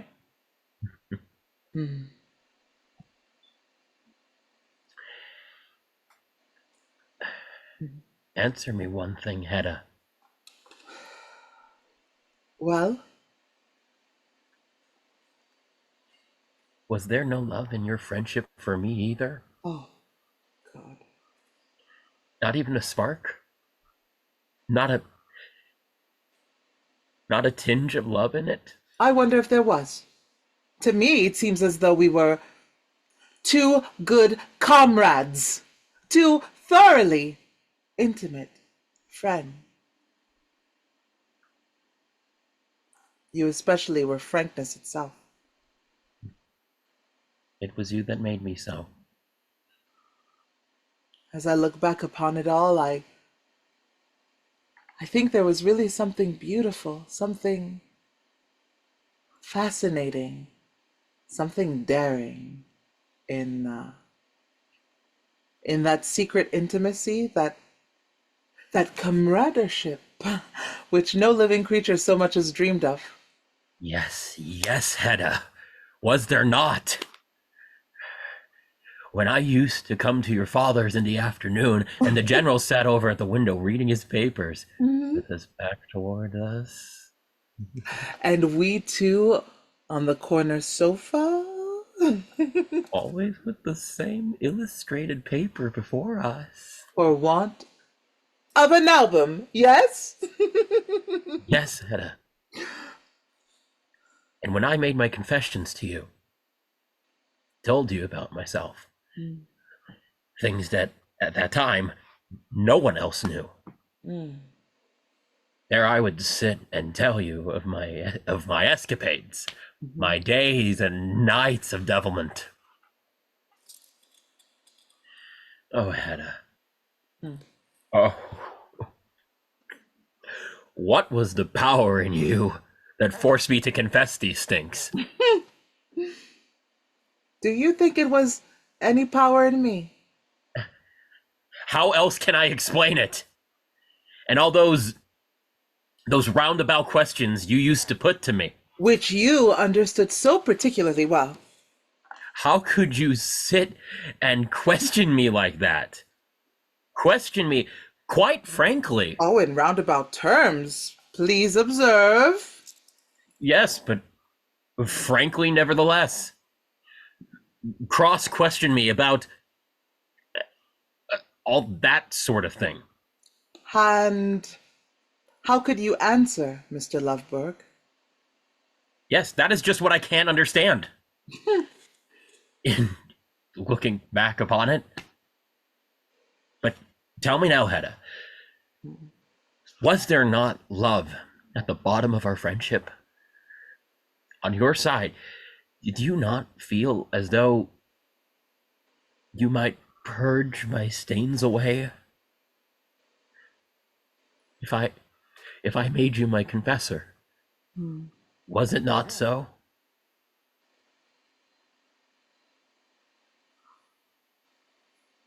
No, not quite.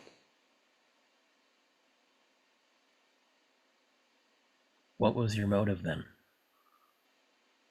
Do you think it quite incomprehensible that a young girl, when it can be done without anyone knowing, Well, should be glad to have a peep now and then into a world which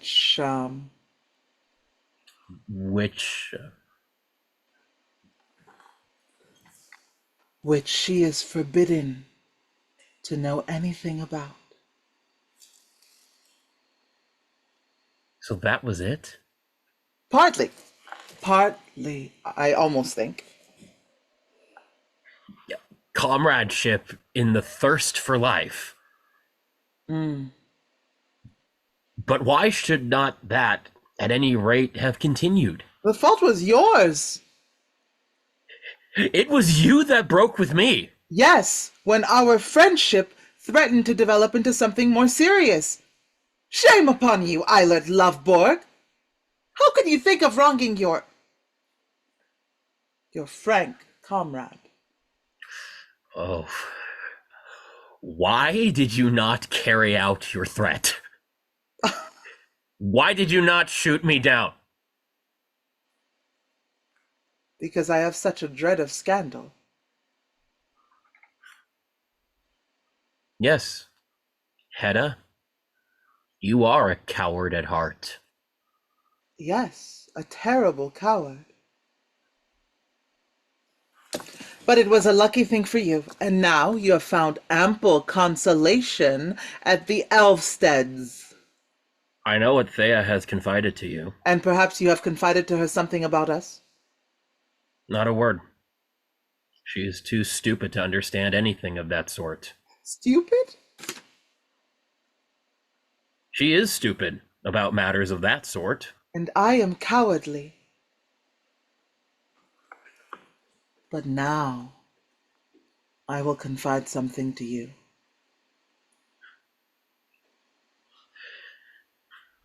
Well?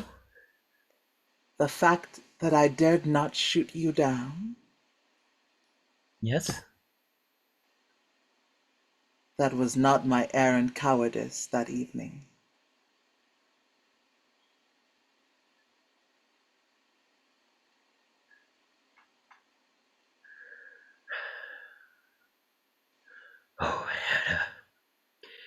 HEDDA GABLER. Now I begin to see a hidden reason beneath our comradeship.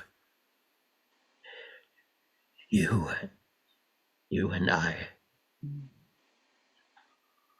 After all, then, it was your craving for life. Take care! Believe nothing of the sort. Ah, at last, my darling. Oh, there! Come along!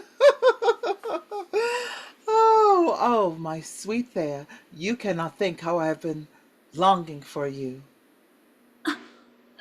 Hello, nice to see you. Yes. Hello. I'll I go in and talk to your husband for a moment. Oh, not at all. Leave those two alone. They will soon be going. Are they going out? Yes, to a supper party. Oh, not you? No. Mr. LOVBORG remains with us.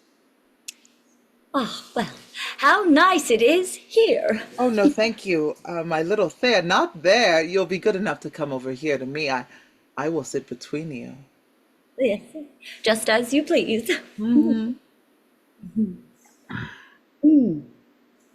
Ah, Is not she lovely to look at?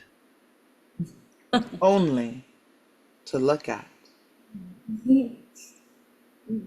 Yes, for we two, she and I, we are two real comrades. We have absolute faith in each other. So we can sit and talk with perfect frankness. Not roundabout, Mr. LOVBORG? Well, oh, how happy I am, Hedda. Uh-huh. Think he says I have inspired him too. Oh, does he say that, dear? and then she is so brave, Mrs. Tesman. Good heavens, am I brave? Exceedingly. Where your comrade is concerned. Ah, yes. Courage. If one only had that. What then? What do you mean? Oh, then life would perhaps be livable after all. But now, my dearest Thea, you really must have a glass of cold punch. No, thanks. I never had anything of that kind. Well, then you, Mr. LOVBORG. Nor I, thank you. No, he doesn't either. But if I say you shall... It would be of no use. Then I, poor creature, have no sort of power over you? Not in that respect. But seriously, I think you ought to, for your own sake. Why, Hedda? How so? Or rather on account of other people. Indeed? Otherwise, people might be apt to suspect that in your heart of hearts, you did not feel quite secure, quite confident in yourself. Please, Hedda. People may suspect what they like. For the present. Yes, let them. I saw it plainly in Judge BRACK's face a moment ago. What did you see? His contemptuous smile when you dared not go with them into the inner room. Dared not? Of course, I preferred to stop here and talk to you. What could be more natural, Hedda? But the judge could not guess that. And I say, too, the way he smiled and glanced at Tesman when you dared not accept his invitation to this wretched little supper party of his. Dared not? Do you say I dared not? I don't say so. But that was how Judge BRACK understood it. Well, Let him. Then you are not going with them? I will stay here with you and Thea.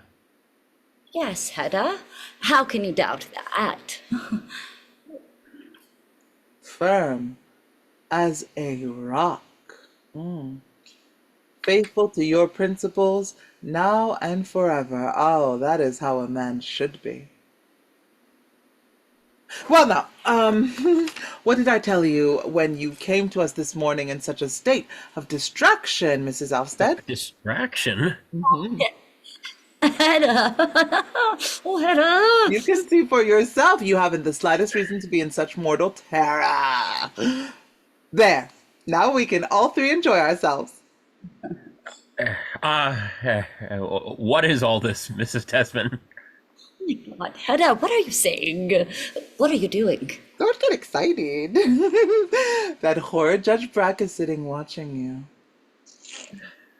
So she was in mortal terror. On my account. Mm-hmm. Hedda, you want everything. So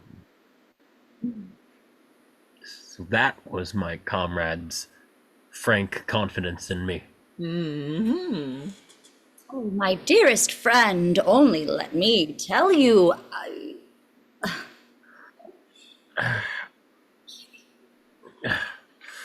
Your health, Thea. Oh, thank you. Hedda, how could you do this? I do it. Are you crazy? Here's to your health, too, Mrs. Tesman. Thanks for the truth. Hurrah for the truth! Ha! Come. No more for the present. Remember, you are going out to supper. No! Hush! They are sitting watching you. Oh, not there. Tell me the truth. Yes. Did your husband know that you had come after me? Hedda, do you hear what he's asking? Was it arranged between you and him that you were to come to town and look after me? Perhaps it was the sheriff himself that urged you to come. My dear. No doubt he wanted my help in his office. Or was it at the card table that he missed me? LOVBORG. Oh, here's a glass for the old sheriff too.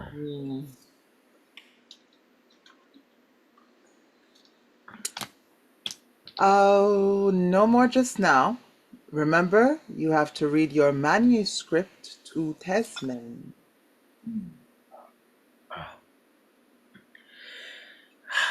It was stupid of me.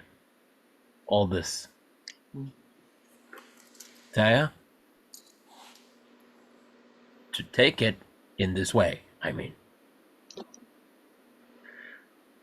Don't be angry with me, my dear comrade. You shall see, both you and the others, that if I was fallen once, now I have risen again. Thanks to you, Taya. Oh, heaven be praised. Well, Mrs. Tesman, our time has come.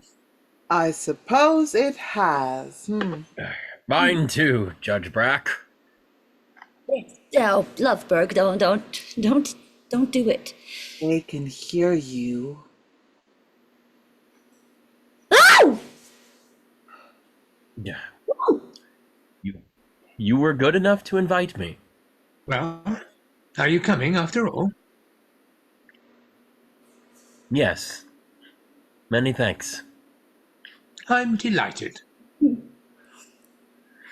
I should like to show you one or two things before I send it to the printers. Fancy.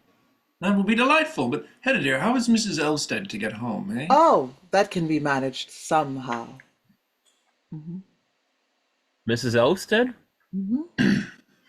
Of course. I'll come again and fetch her. Mm-hmm. At 10 or thereabouts, Mrs. Tesman. Will that do? Certainly. That will do capitally. Well, then that's all right. But you must not expect me so early. Oh, you may stop as long as ever you please. Well then, Mr. LOVBORG, I shall remain here until you come. Pray do, Mrs. ELVSTED. And now off goes the excursion train, gentlemen. I hope we shall have a lively time, as a certain fair lady puts it. Ah, if only the fair lady could be present unseen, Why unseen? in order to hear a little of your liveliness at first hand, Judge Brack. I should not advise the fair lady to try it. Oh, come, you're a nice one, Hedda. Fancy that. Well, goodbye. Goodbye, ladies. About 10 o'clock, then.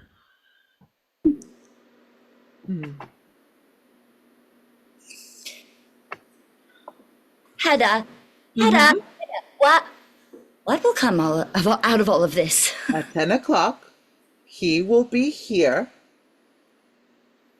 I can see him already, with vine leaves in his hair, flushed and fearless. Oh, I hope he may. And then, you see, then he will have regained control over himself. Then he will be a free man for all his days. God, if only he would come as you see him now. He will come as I see him, so and not otherwise. You may doubt him as long as you please. I believe in him. And now we will try. One kind of hidden mode in this, Hedda. Yes, I have. I want for once in my life to have power to mold a human destiny. Have you not the power? I have not, Not your and husband? have never had it. Not your No. husband? No. Do you think that is worth the trouble? Oh, if you could only understand how poor I am. And fate has made you so rich. I think I must burn your hair off after all. Let me go. Let me go. Let me go. I'm afraid of you, Hedda. Hedda. Yeah, it's late in the dining room, Oh. She is laid in the dining room, ma'am. Very well. We are coming. No. I would rather go home alone at once. Nonsense! First you shall have a cup of tea, you little stupid, and then, at 10 o'clock, Eilert Lovberg will be here with vine leaves in his hair.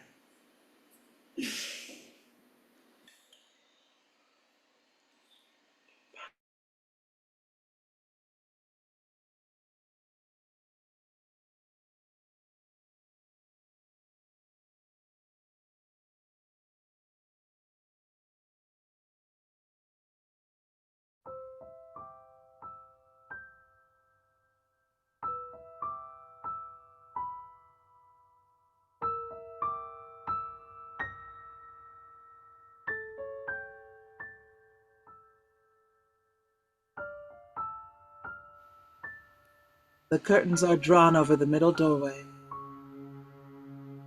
and in the stove, the door of which stands open, there has been a fire, which is now nearly burnt out.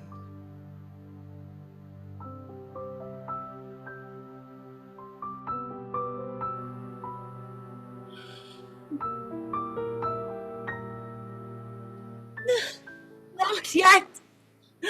Oh God, not yet.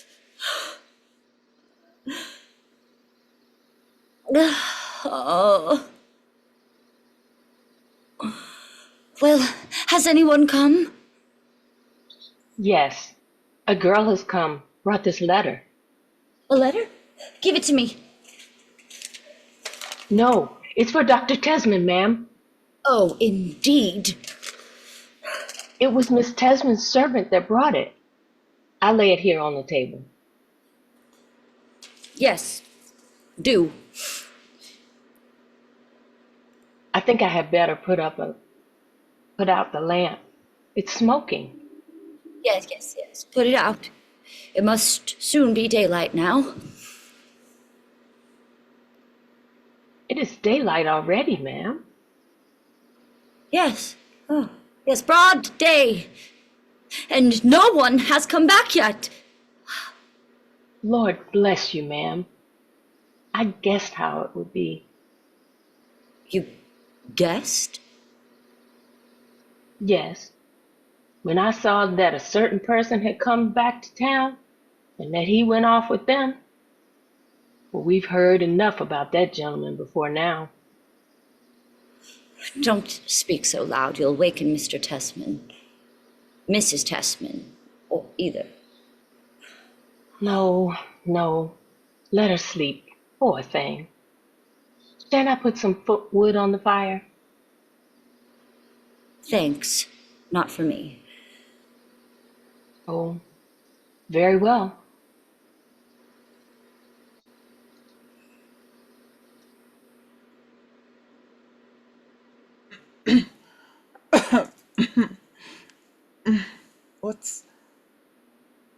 What's that? It was only the servant. Oh, we're here? Oh, yes. Now I remember. What o'clock is it there? It's past 7. When did Tesman come home? He has not come. Oh, not come home yet? No one has come. Oh, think of our watching and waiting here till 4 in the morning. And how I watched and waited for him. Oh, well, we might have spared ourselves the trouble. Did you get a little sleep? Oh, yes. I believe I haven't slept pretty well. Have you not? Not for a moment. I couldn't, Hedda. Not to save my life. Oh, there. Oh, there's nothing to be so alarmed about. I understand quite well what has happened. What do you think? Won't you tell me? Why, of course, it has been a very late affair at Judge Brack's. Yes, that is clear enough, but all the same... And then, you see, Tesman hasn't cared to come home and ring us up in the middle of the night. Perhaps he wasn't inclined to show himself either, immediately after a jollification. But in that case, where can he have gone? Of course. Oh, he has gone to his aunt's and slept there. They have his old room ready for him. No, he can't be with them, for a letter has just come for him from Miss Tenman, and there it lies. Indeed. Oh, why, yes. It's addressed in Aunt Julia's hand. Well then, he has remained at Judge Brack's. And as for EILERT LOVBORG, he is sitting with vine leaves in his hair, reading his manuscript. Oh, Hedda, you're just saying things you don't believe a bit. You really are a little blockhead, Thea. Oh, yes, I suppose I am. And how mortally tired you look. Yes, I am mortally tired. Well then, you must do as I tell you. You must go into my room and lie down for a little while.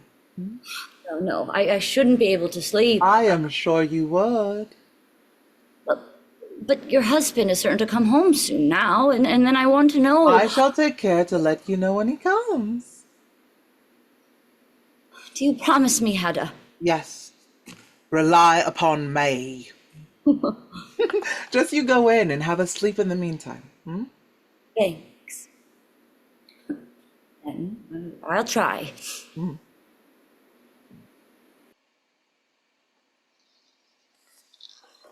Did you want anything, ma'am? Oh, yes. Yes, you must put some more wood in the stove.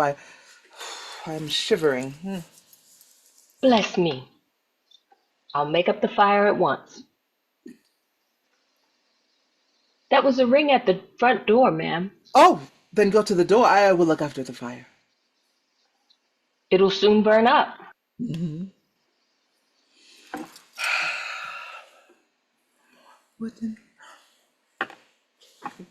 Good morning. Hedda! Good heavens, are you up so early, eh? Yes, I am up very early this morning. I never died to myself. Sound asleep. Oh, fancy that, Hedda. Don't speak so loud. Mrs. ELVSTED is resting in my room. Has Mrs. ELVSTED been here all night? Yes, since no one came to fetch her. Ah, to be sure. Well, did you enjoy yourselves at Judge BRACK's? Have you been anxious about me? Eh? No, I should never think of being anxious, but I asked if you had enjoyed yourself. Oh, yes, for once, in a way. Especially the beginning of the evening, for then EILERT read me part of his book. He arrived more than an hour too early. Fancy that. BRACK had all sorts of arrangements to make. So EILERT read to me. Well, tell me then. Oh, Hedda, you can't conceive what a book that is going to be. I believe it is one of the most remarkable things that have ever been written. Fancy that. Yes. Yes, I don't care about that. I must make a confession to you, Hedda. When he had finished reading, a horrid feeling came over me. A horrid feeling? I felt jealous of EILERT for having had it in him to write such a book. Only think, Hedda. Yes, yes, I'm thinking. And then how pitiful to think that he, with all his gifts, should be irreclaimable after all. I suppose you mean that he has more courage than the rest? No, not at all. I mean that he is incapable of taking his pleasure in moderation. And what came of it all in the end? Well, to tell the truth, I think it might be best described as an orgy. Had he vine leaves in his hair? Vine leaves? No. I saw nothing of the sort, but he made a long, rambling speech in honor of the woman who had inspired him in his work. What was the phrase he used? Did he name her? No, he didn't. I can't help thinking that he meant Mrs. ELVSTED. You may be sure he did. Well, where did you part from him? On the way to town. We broke up, the last of us at any rate, altogether, and BRACK came with us to get a breath of fresh air. And then, you see, we agreed to take EILERT home, for he had far more than was good for him. I dare say.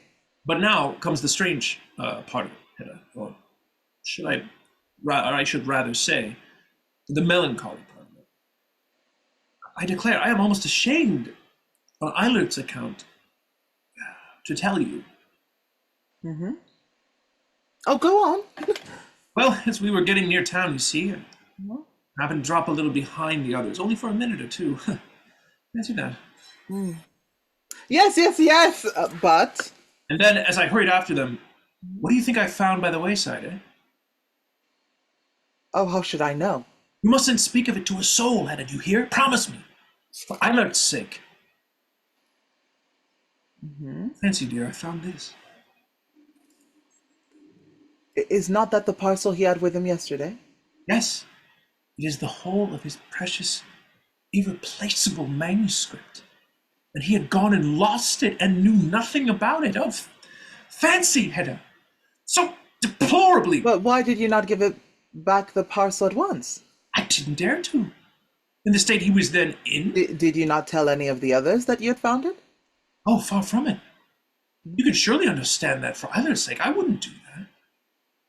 So, no one knows that Eilert Lovsberg's manuscript is in your possession? No, and no one must know it. Then what did you say to him afterwards? I didn't talk to him again at all, for when we got in among the streets, he and 2 or 3 others gave us the slip and disappeared. You see that? Indeed. They must have taken him home then. Yes, so it would appear. BRACK, too, left us. And what have you been doing with yourself since?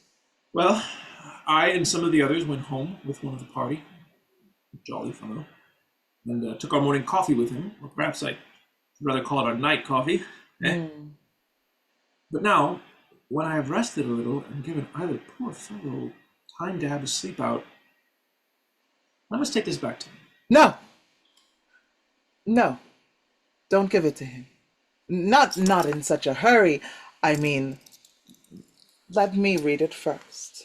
No, my dearest Hedda, I mustn't. I really Oh, mustn't. you must not? No! For you can imagine in what a state of disrepair he will be in when he wakens and misses the manuscript. He has no copy of it, you must know. He told me so. Can such a thing not be reproduced, written over again? No, I don't think that would be possible. For the inspiration, you see. Yes, I suppose it depends on that. But by the by, oh, here is a letter for you. Fancy. It came early this morning. Oh, it's from Aunt Julia. What could it be? Oh, Hedda, she says that poor Aunt Rena is dying. Well, we were prepared for that. And that if I want to see her again, I must make haste. I should run into them at once. Will you run? Oh, my dearest Hedda, if you could only make up your mind to come with me, just think. No, don't ask me. I will not look upon sickness and death. I loathe all sorts of ugliness. Well then, my hat, the overcoat in the hall. Oh, I do hope I mayn't come too late, Hedda. Eh? Oh, if you run. Judge Brack is at the... Oops. Judge Brack is at the door and wishes to know if he may come in. This time? Oh, no, I can't possibly see him. But I can. Ask Judge Brack to come in. The parcel, Tesman! Yes, give it to me. No, I will keep it till you come back. Oh, you are an early bird, I must say. Yes, don't you think so? Are you on the move, too? Yes, I must rush off to my aunt's. Fancy. The invalid one is lying at death's door, poor creature. Dear me, is she indeed? Then on no account let me detain you at such a critical moment. Yes, I must really rush. Goodbye. Goodbye. You seem to have made a particularly lively night of it at your rooms, Judge Brack. I assure you I have not had my clothes off, Mrs. Hedda. Not you either. No, as you may see. But, what has Tesman been telling you of the night's adventures? Oh, some tiresome story. Only that they went and had coffee somewhere or other. I have heard about that coffee party already. Eilert Lovborg was not with them, I fancy. No, they had taken him home before that. Tesman too? No, but some of the others, he said. Yes, George Tesman is really an ingenious creature, Mrs. Hedda. Yes, heaven knows he is. Then, is there something behind all this? Yes, perhaps there may be. Well then, sit down, my dear judge, and tell your story in comfort. Now then? I had a special reason for keeping track of my guests last night. Oh, of Eilert Lovborg among the rest, perhaps? Frankly, yes. Oh, now you only make me really curious. And do you know where he and one or two of the others finished the night, Mrs. Hedda? If it is not quite unmentionable, tell me. Oh, no, it's not at all unmentionable. Well, they put in an appearance at a particularly animated soiree. Of the lively kind? Of the very liveliest. Tell me more of this, Judge Brack. LOVBORG, as well as the others, had been invited in advance. I knew about it, but he had declined the invitation. For now, as you know, he has become a new man. Up at the ELVSTEDs, yes. But he went after all that? Well, you see, Mrs. Hedda, unhappily the spirit moved him at my rooms last evening. Yes, I hear he found inspiration. A pretty violent inspiration. Well, I fancy that altered his purpose, for we menfolk are unfortunately not always so firm in our principles as we ought to be. Oh, I am sure you are an exception, Judge Brack. But as to LOVBORG. To make a long story short, he landed at last in Mademoiselle Diana's room.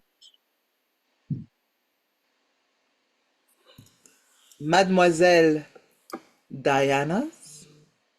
It was Mademoiselle Diana that was giving the soiree to a select circle of her admirers and her lady friends. Is she, a red-haired woman? Precisely.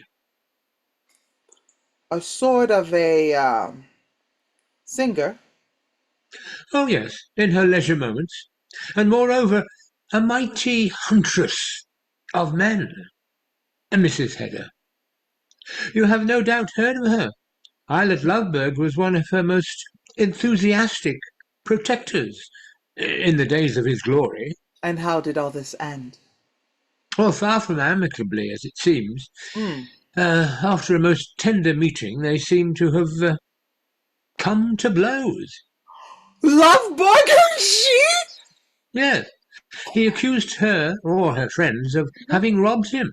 He declared that his pocketbook had disappeared, and other things as well. In short, he seems to have made a furious disturbance. And what came of it all? It came to a general scrimmage, in which the ladies as well as the gentlemen took part. Fortunately, the police at last appeared on the scene. The police, too? Yes. I fancy it will prove a costly frolic for EILERT LOVBORG, crazy being that he is. How so? He seems to have made a violent resistance, to have hit one of the constables on the head and torn the coat off his back. So they had us march him off to the police station with the rest. How have you learnt of all of this? From the police themselves. So that is what happened. Then he had no vine leaves in his hair. Vine leaves, Mrs. Hedda? Oh, but tell me now, Judge. What is your real reason for tracking out EILERT LOVBORG's movements so carefully? In the first place, it could not be entirely indifferent to me if it should appear in the police court that he came straight from my house.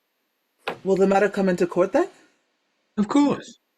However, I should scarcely have troubled so much about that, but I thought that as a friend of the family, it was my duty to supply you and Tesman with a full account of his nocturnal exploits. Why so, Judge Brack? Why? Because I have a shrewd suspicion that he intends to use you as a sort of blind. Oh, how can you think such a thing? Good heavens, Mrs. Hedda, we have eyes in our head. Mark my words, this Mrs. ELVSTED will be in no hurry to leave town again. Well, even if there should be anything between them, I suppose there are plenty of other places where they could meet. Not a single home. Henceforth, as before, every respectable house will be closed against EILERT LOVBORG. And so ought mine to be, you mean? Yes, I confess it would be more than painful to me if this personage were to be made free of your house. How superfluous, how intrusive he would be if he were to force his way into... Into the triangle? Precisely. It would simply mean that I should find myself homeless. So you want to be the one cock in the basket. That is your aim. Yes, that is my aim. And for that I will fight with every weapon I can command. I see you are a dangerous person when it comes to the point. Do you think so? I am beginning to think so. And I am exceedingly glad to think that you have no sort of hold over me.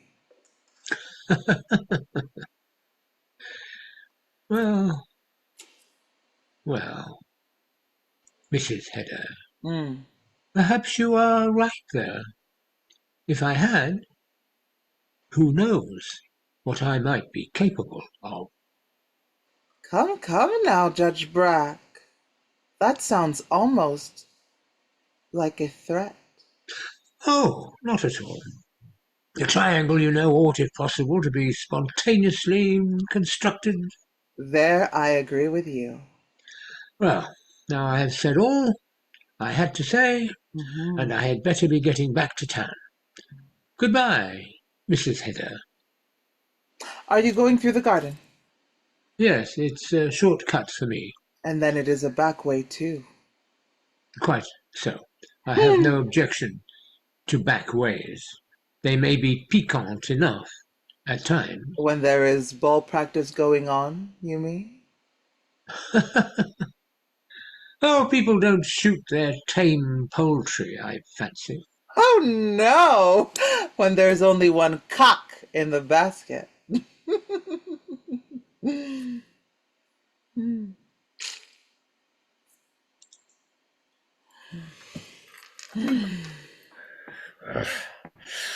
I can tell you, I must and will come in. There. Well, Mr. LOVBORG, this is a rather late hour to call for, Thea. It's not? You mean rather an early hour to call on you. Pray, pardon me. How do you know that she is still here? They told me at her lodgings that she had been out all night. Did you notice anything about the people of the house when they said that?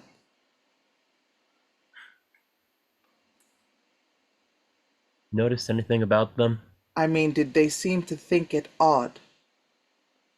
Oh, yes, of course. I am dragging her down with me.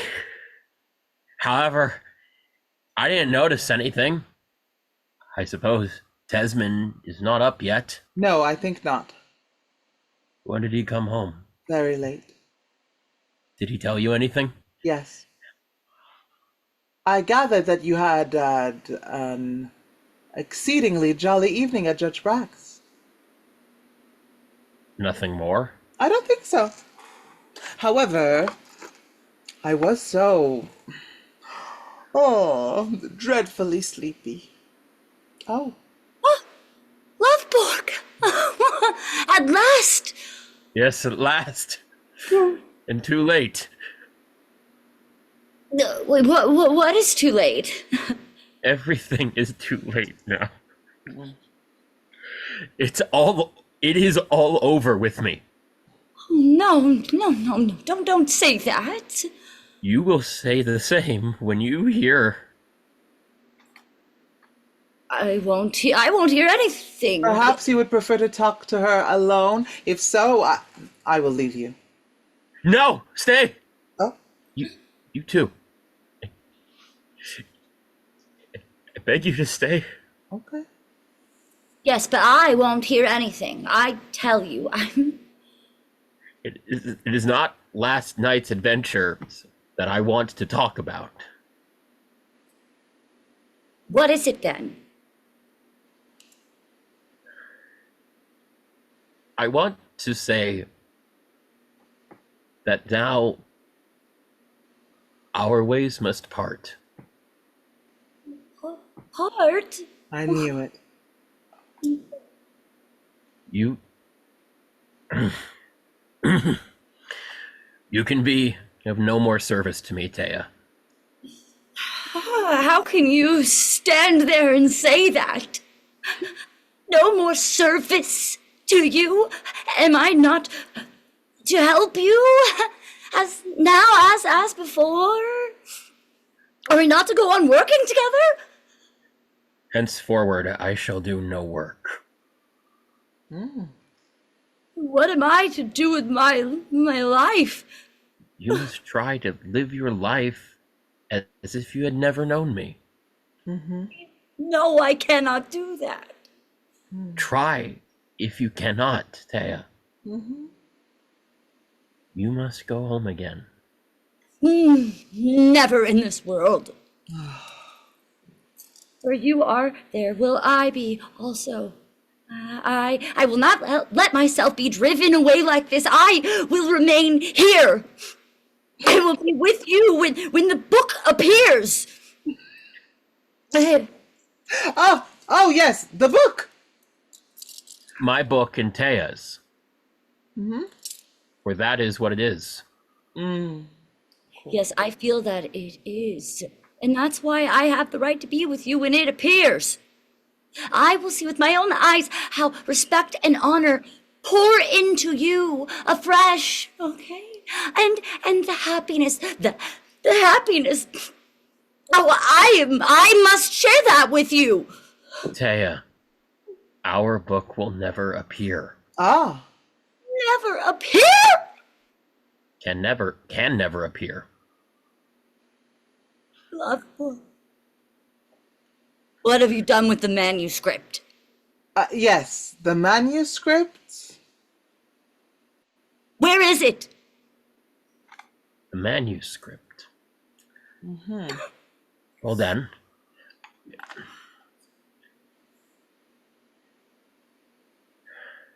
I have torn the manuscript into 1,000 pieces. Oh no! But that's not. Not true, you think? Oh, well, of course. Since you say so, but it sounded so improbable. It is true. It is true all the same. Oh God! Oh God! Oh God! Da, da, da, da. You walk into pieces! I have torn my own life to pieces. Oh. So why should I not tear my life work too? Oh. And you did this last night? Yes, I tell you. Tore it into 1,000 pieces and scattered them on the fjord. Far out. There is cool seawater at any rate. Let them drift upon it. Drift with the current and the wind. And then presently they will sink deeper and deeper as I shall, Taya. Do you know, LOVBORG, that what you have done with the book, I shall think of it to my dying day as though you had killed a little child. Oh. Yes, you are right. It is a sort of child murder. How could you then? Did not the child belong to me too? Oh, the child. It's all over then. Well, now I will go. Hedda? But you are not going away from town. I don't know what I shall do. I see nothing but darkness before me. Oh.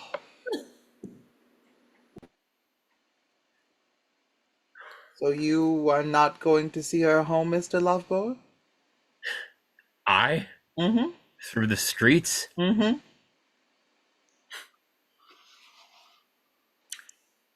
Would you have people see her walking with me? Of course. I don't know what else may have happened last night. But is it so utterly irretrievable? It will not end with last night. Mm. I know that perfectly well.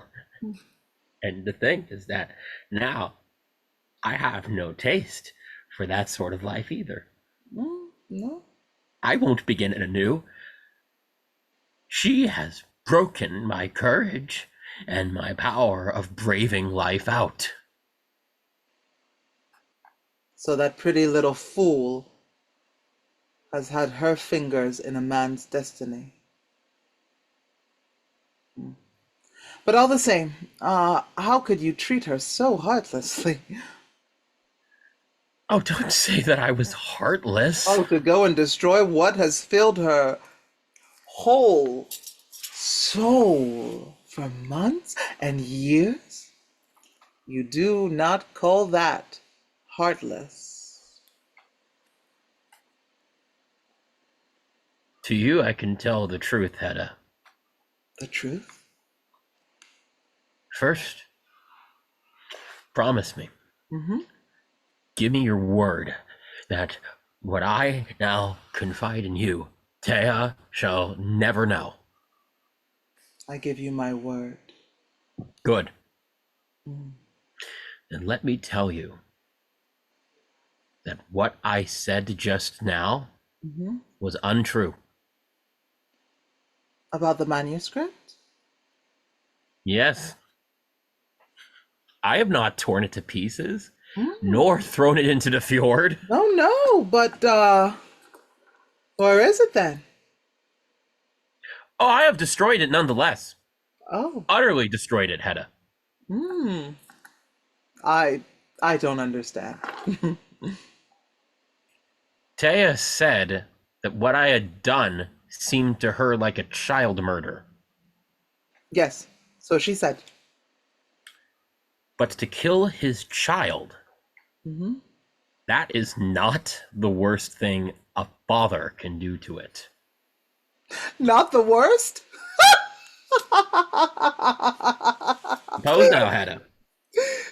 Suppose Uh-huh. that a man in small hours of the morning came home to his child's mother after a night of riot and debauchery and said, "Listen, I have been here and there, in this place and in that, and I have taken our child with to this place and to that. And I have lost the child. Utterly lost it. The devil knows into what hands it may have fallen. Who may have had their clutches on it. Well, but when all is said and done, this was only a book. Thea's pure soul was in that book.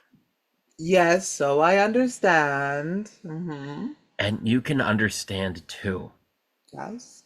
That for her and me together, no future is possible. What path do you mean to take then?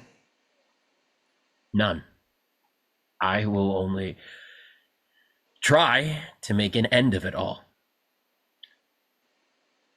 The sooner the better. EILERT LOVBORG, listen to me. Will you not try to do it beautifully? Beautifully? With vine leaves in my hair, as you used to dream in the old days? No.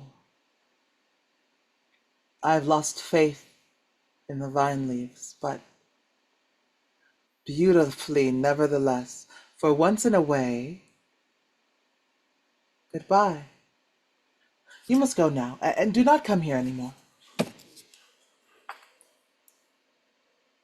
Goodbye, Mrs. Tesman. Mm-hmm. And give George Tesman my love. Yes.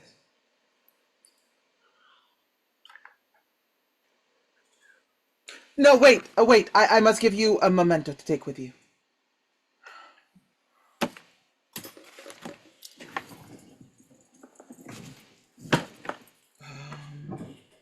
This? Is this the memento? Do you recognize it? It was aimed at you once.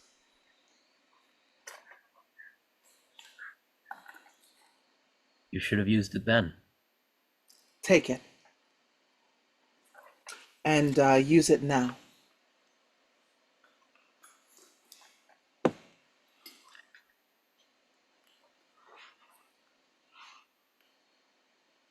Thanks. Oh, and beautifully, Eilert LOVBORG. Promise me that?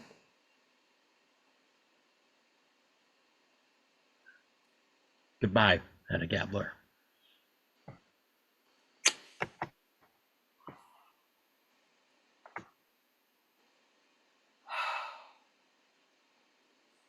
Now, I am burning your child, Thea.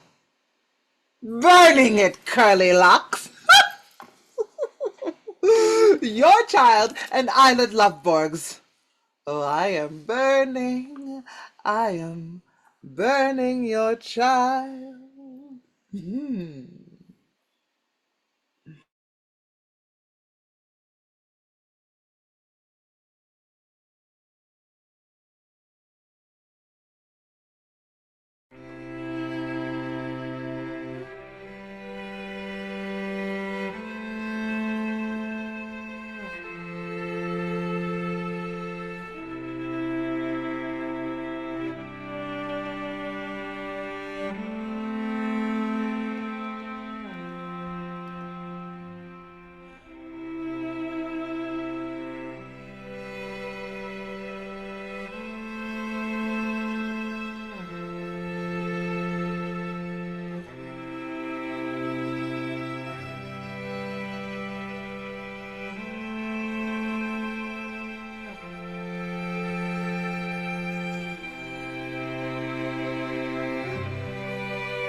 Yes, Hedda, here I am in mourning and forlorn. For now my poor sister has at last found peace. I've heard the news already, as you see. Tesmond sent me a card. Yes, he promised he would. But nevertheless, I thought, to Hedda, here in the house of life, I ought to bring the tidings of death. That was very kind of you. Rena ought not to have left us just now. This is not the time for Hedda's house to be a house of mourning. Oh, she died quite peacefully, did she not, Miss Tesmond? Oh, her end was so calm, so beautiful. And then she had the unspeakable happiness of seeing George once more and bidding him goodbye. Has he not come home yet? No, he wrote that he might be detained, but won't you sit down? No, thank you, my dear, dear Hedda. I should like to, but I have so much to do. I must prepare my dear one for her rest as well as I can. She shall go to her grave looking her best. Can I not help you in any way? Oh, you must not think of it. Hedda Tesman must have no hand in such mournful work, nor let her thought dwell on it either, not at this time. One is not always mistress of one's thoughts. Ah, yes, it is the way of the world. At home we shall be sewing a shroud, and here there will soon be sewing too, I suppose, but of another sort, thank God. Ah! Oh, you have come at last. You here, Aunt Julia? With Hedda, fancy that. I was just going, my dear boy. Well, have you done all you promised? No, I'm really afraid I've forgotten half of it. I must come to you again tomorrow. Today, my brain is all in a whirl. I can't keep my thoughts together. Why, my dear George, you mustn't take it in this way. Mustn't? How do you mean? Even in your sorrows, you must rejoice, as I do. Rejoice that she is at rest. Oh, yes. You are thinking of Aunt Rena. You will feel lonely now, Miss Tesman. Just at first, yes, but that will not last very long, I hope.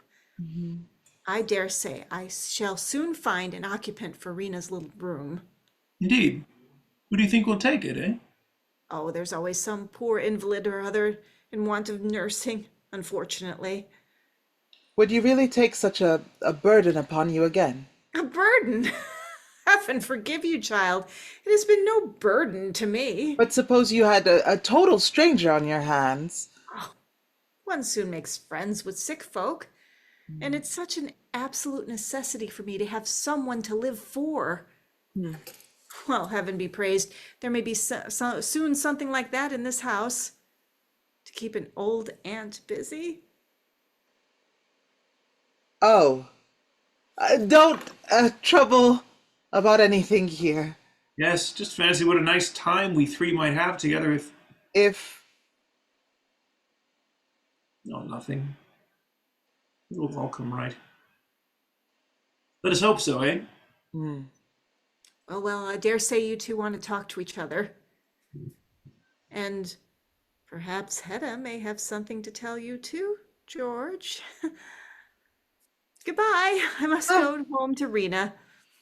How strange it is to think that now Rena is with me and with my poor brother as well. Yes, fancy that, Aunt Julia, eh? Oh, I almost believe your Aunt Rena's death affects you more than it does your Aunt Julia. Oh, it's not that alone. It's EILERT I'm so terribly uneasy about. Is there anything new about it? I looked in at his rooms this afternoon, intending to tell him the manuscript was in safekeeping. Well, did you find him? No, he wasn't at home, but afterwards I met Mrs. ELVSTED, and she told me that he'd been here early this morning. Yes, directly after you had gone. And he said that he had torn his manuscript to pieces. Yes, so he declared. Good heavens. He must have been completely out of his mind. I suppose you thought it best not to give it back to him? Yeah. No, he did not get it. But of course you told him that we had it. No. Did you tell Mrs. ELVSTED? No. Thought I'd better not. But you ought to have told him. Fancy, if in desperation he should go and do himself some injury. Now let me have the manuscript, Hedda. I will take it to him at once. Where's... I have not got it. I've not got it? What in the world do you mean? I have burnt it. Every line of it. Burnt! Burnt EILERT's manuscript? Don't scream so, the servants might hear you. Burnt! Why, good God! No, it's impossible. It is so nevertheless. Do you know what you've done, Hedda? It's unlawful appropriation of lost property. Fancy that. Just ask Judge BRACK, and he'll tell you what it is. I advise you not to speak of it. either to Judge Brack or to anyone else. How could you do anything so unheard of? What put it into your head? What possessed you? Answer me that, eh? I did it for your sake, George. For my sake? This morning, when you told me about what he had read to you. Yes, what then? You acknowledged that you envied him his work. Oh, of course I didn't mean that literally. No matter, I could not bear the idea that anyone should throw you into the shade. But, oh, is this true? But I never knew you show your love like that before. Fancy that. Well, I may as well tell you that just at this time. No, you could ask Aunt Julia, as she will tell you fast enough. Well, I almost think I understand you, Hedda. Oh, great heavens. Do you really mean it, eh? Don't shout so, the servant might hear you. The servant? Why, how absurd you are, Hedda. It's only my old Berta. Why, I'll tell Berta myself. Oh, it is killing me. It is killing me, all this. What is, Hedda? Eh? All this absurdity, George. Absurdity? Do you see anything absurd in my being overjoyed at the news? But perhaps, after all, perhaps I'd better not say anything to Berta. Oh, why not that too? Oh, no, not yet. But I must certainly tell Aunt Julia. And that you have begun to call me George too. Oh, fancy that. Oh, Aunt Julia will be so happy, so happy. When she hears that I have burnt Eileen LOVBORG's manuscript for your sake? No, by the by, that affair of the manuscript, of course nobody must know about that. But that you love me so much, Hedda, Aunt Julia must really share my joy in that. I wonder now whether this sort of thing is usual in young wives, eh?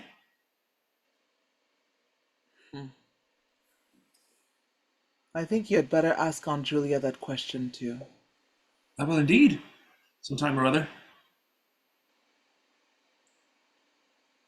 Yet the manuscript. Good God, it's terrible to think what will become of poor EILERT now. Oh, dear Hedda, forgive me coming again. What is the matter with you, Thea? Something about EILERT LOVBORG again, eh? Yes. I'm dreadfully afraid that some misfortune has happened to him.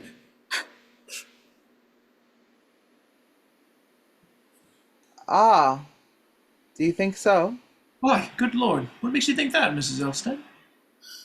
I heard them talking of him at my boarding house, just as I came in. Oh, the most incredible rumors are afloat about him today. Oh, yes, fancy, so I heard too. I can bear witness that he went straight home to bed last night. Fancy that. Well, what did they say at the boarding house? Oh, I couldn't make out anything clearly. Either they knew nothing definite, or else they stopped talking when they saw me, and I don't dare to ask. Well, we must hope that you misunderstood them, Mrs. ELVSTED. No, I am sure it was him they were talking about. And I heard something about the hospital or... A hospital? No, surely that cannot be. Oh, I was in such mortal terror. I went to his lodgings and I asked for him there. You could make up your mind to that, Thea. Well, what else could I do? I really couldn't bear the suspense any longer. But you didn't find him either, eh? No. And the people knew nothing about him. He hadn't been home since yesterday afternoon, they said. Yesterday? Fancy, how could they say that? Oh, I am sure something terrible must have happened to him. Hedda dear, how would it be if I were to go and make inquiries? No, don't you mix yourself up in this affair. Oh, is that you, my dear Judge? Eh? Yes, it was imperative I should see you this evening. I can see you've heard the news about Aunt Rena. Yes, that among other things. Oh, isn't it sad, eh? Well, my dear Tesman, that depends on how you look at it. Does anything else happen? Yes. Anything sad, Judge Brack? That too depends on how you look at it, Mrs. Tesman. Oh, it is something about EILERT LOVBORG. What makes you think that, madam? Perhaps you have already heard something. No, nothing at all. Oh, for heaven's sake, tell us! Well, I regret to say EILERT LOVBORG has been taken to the hospital. He is lying at the point of death. Oh, God! Oh, God! The hospital and at the point of death. So soon then? And we parted in anger, Hedda. Thea, be careful. I must go to him. I must see him alive. It is useless, madam. No one will be admitted. At least tell me what happened to him. What is it? You don't mean to say that he has himself, eh? Yes, I'm sure he has. Unfortunately, you have guessed quite correctly, Mrs. Tesman. Oh, how horrible. Himself, then. Fancy that. Shot himself. Rightly guessed again, Mrs. Tesman. When did it happen, Mr. Brack? This afternoon, between 3 and 4. Good Lord, where did he do it, eh? Well, I suppose at his lodgings. No, that cannot be, for I was there between 6 and 7. Well, then, somewhere else. I don't know exactly. I only know that he was found. He had shot himself in the breast. Oh, how terrible. That he should die like that. Was it in the breast, Judge Brack? Yes, as I told you. Not, in the temple? In the breast, Mrs. Tesman. Well. The breast is a good place, too. How do you mean, Mrs. Tesman? Oh, nothing. The wound is dangerous, you say, eh? Absolutely mortal. The end has probably come by this time. Yes, I feel it. The end. Oh, Hedda. But tell me, how have you learnt all this? Through one of the police, a man I had some business with. At last, a deed worth doing. Prince Harry, what are you saying? I say that there is beauty in this. Mrs. Tesman, Hedda, how can you talk about beauty in such an act? EILERT LOVBORG has himself made up his account with life. He has had the courage to do the one right thing. No, you must never think that was how it happened. It must have been in delirium that he did it. In despair. That he did not, I am certain of that. Yes, in delirium. Just as when he tore up the manuscript. the manuscript? Has he torn that up? Yes, last night. I wish I'd never get over that. Very extraordinary. Oh, to think of EILERT going out of the world in this way. They're not leaving behind him the book that would have immortalized his name. Oh, if only it could be put back together again. Yes, if only it could. I don't know what I would not give. Perhaps it can, Mr. Tesman. Huh? What do you mean? Look here. I have kept all these loose notes he used to dictate from. Ah! You kept them, Mrs. ELVSTED, eh? Yes, I have them here. I put them in my pocket when I left home. Here they still are. Oh, do let me see them. but they are in so much disorder, all mixed up. Nancy, if we could make something out of them, after all. Oh, Perhaps yes, if we two put our heads together.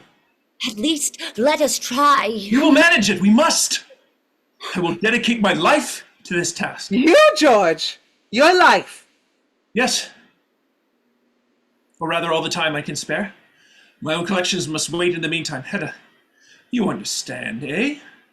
I owe this to EILERT's memory. Perhaps. And so, my dear Mrs. ELVSTED, we will give our whole mind to it. There's no use in brooding over what can't be undone, eh? We must try to control our grief as much as possible. And Yes, Mr. Tesman. I will do the best I can. well then, come here. I can't rest until we've looked through these notes. Where shall we sit? Here. No, in the back room. Excuse me, my dear Judge. Come with me, Miss ELVSTED. Only it were possible. Okay, I'm coming.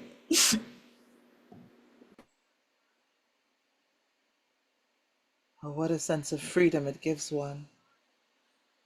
This act of EILERT LOVBORG's. Freedom, Mrs. Hedda? Well, of course, it is a release for him. I mean, for me. It gives me a sense of freedom to know that a deed of deliberate courage is still possible in this world. A deed of spontaneous beauty. My dear Mrs. Hedda.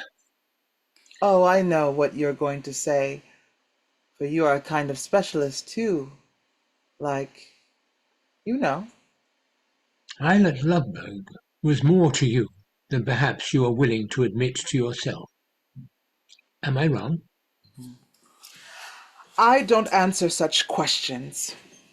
I only know that EILERT LOVBORG has had the courage to live his life after his own fashion. And then the last great act with its beauty, that he should have the will and the strength to turn away from the banquet of life so early. I'm sorry, Mrs. Hedda, but I fear I must dispel an amiable illusion. Illusion? Which could not have lasted long in any case. What do you mean? EILERT LOVBORG did not shoot himself voluntarily. Not voluntarily. No, the thing did not happen exactly as I told it. Have you concealed something? What is it? For poor Mrs. ELVSTED's sake, I idealized the facts a little. What are the facts? First, that he is already dead. At the hospital? Yes, without regaining consciousness. Oh. What more have you concealed? This. The event did not happen at his lodgings. Oh, that can make no difference. Perhaps it may, for I must tell you, EILERT LOVBORG was found shot in Mademoiselle Diana's boudoir.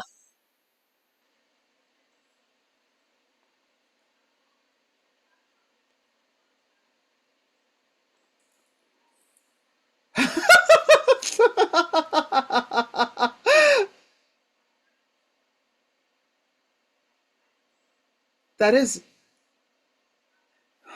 is impossible, impossible. Judge BRACK, he cannot have been there again today. He was there this afternoon. He went there, he said, to demand the return of something which they had taken from him, talking wildly about a lost child. Ah, so that is why... I thought probably he meant his manuscript, but now I hear he destroyed that himself. So I suppose it must have been his pocketbook. Yes, no doubt. And there he was found? Yes, there, with the pistol in his breast pocket, discharged. The ball had lodged in a vital part. In the breast, yes? No, in the bowels. That too. Oh, what curse is it that makes everything I touch turn ludicrous and mean? There is one point more, Mrs. Hedda, another disagreeable feature in the affair. What is that? The pistol he carried, Well, what of that? he must have stolen it. Stolen it? No, that is not true. He did not steal it. No other explanation is possible. He must have stolen it. Hush. Hedda, dear, it is almost impossible to see under that lamp. Think of that. Yes, I am thinking. Would you mind our sitting at your writing table? If you like. No, wait, let me clear it first. Oh, you needn't trouble, Hedda. There's plenty of room. No. Let me clear it, I say. I will take these things in and put them on the piano. There. Well, my sweet Thea, how goes it with Eilert Lovborg's monument? Oh, it'll be terribly hard to put in order. You must manage it. I am determined, and arranging other people's papers is just the work for me.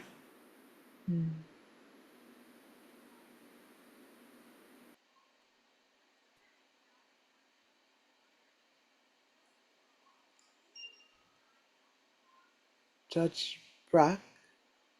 Oh. Hello. We will go into another room, then. Shall we?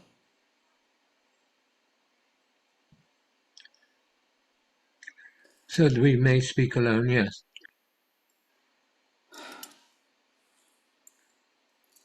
What did you say about the pistol? That he must have stolen it. Why stolen it? Because every other explanation ought to be impossible, Mrs. Hedda. Indeed. Of course, Eilert Lovborg was here this morning, was he not? Yes.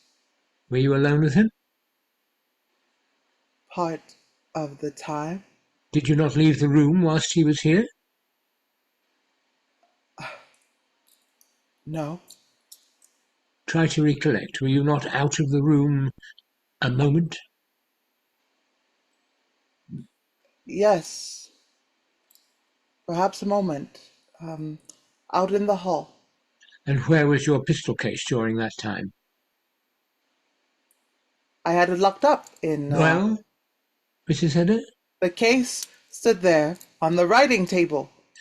Have you looked since to see whether both the pistols are there? No. Well, you need not. I saw the pistol found in Lovborg's pocket, and I knew at once it was the one I had seen yesterday, and before, too. Have you it with you? No, the police have it. What will the police do with it? Search till they find the owner.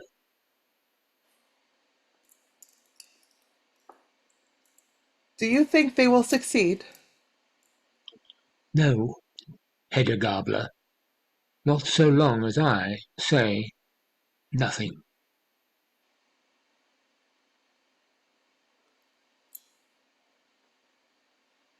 And if you do not say nothing, what then? There's always a possibility that the pistol was stolen. Death, rather than that. People say such things, but they don't do them.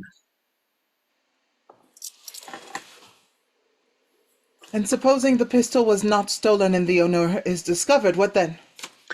Well, Hedda, that becomes the scandal. Scandal. Yes, the scandal of which you are so mortally afraid. You will, of course, be brought before the court, both you and Mademoiselle Diana. She will have to explain how the thing happened, whether it was an accidental shot or murder. Did the pistol go off as he was trying to take it out of his pocket to threaten her with? Or did she tear the pistol out of his hand, shoot him, and push it back into his pocket? That would be quite like her, for she is an able-bodied young person, this same Mademoiselle Diana. But I have nothing to do with all this repulsive business. No, but you will still have to answer the question. Why did you give EILERT the pistol?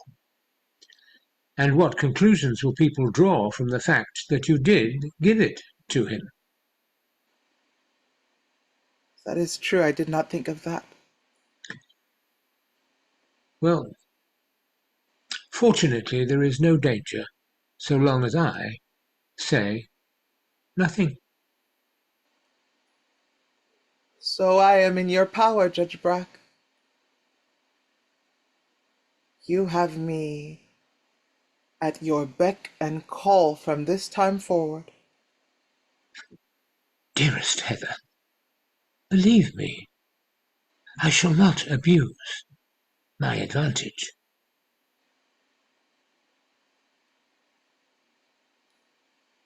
I am in your power nonetheless, subject to your will and your demands. A slave!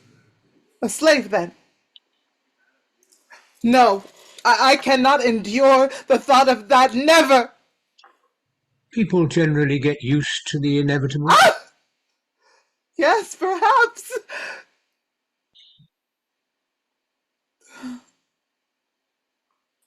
Well, are you getting on, George, eh? Heaven knows, dear. In any case, it will be the work of months. Fancy that. Doesn't it seem strange to you, Thea? Here you are sitting with Tesman just as you used to sit with Eilert Lovborg. If I could only inspire your husband in the same way. Well, that will come too in time. Yes. Do you know, Hedda, I really think I began to feel something of the sort. Won't you go and sit with Brack again? Is there nothing I can do to help you two? No, nothing in the world. I trust you to keep Hedda company, my dear Brack. With the very greatest of pleasure. Thanks, but I am tired this evening. I will go in and lie down a little on the sofa. Yes, do, dear, eh?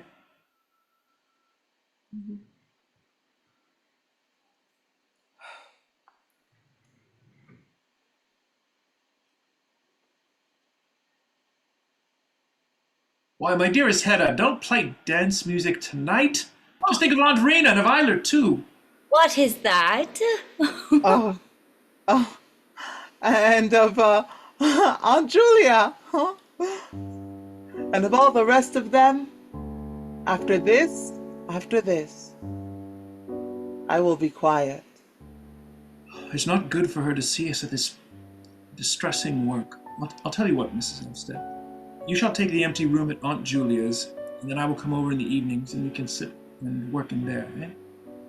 I hear what you're saying, Tesmond. But how am I to get through the evenings out here? Well, I dare say Judge Brack will be so kind as to look in now and then, even though I'm out. Every blessed evening with all the pleasure in life, Mrs. Tesman. We shall get on capitally together, we two. Yes, don't you flatter yourself. We will, Judge Brack. Now that you are the one cock in the basket. Oh, now she's playing with those pistols again. Well, oh, Shot herself! Shot herself in the temple! Fancy that!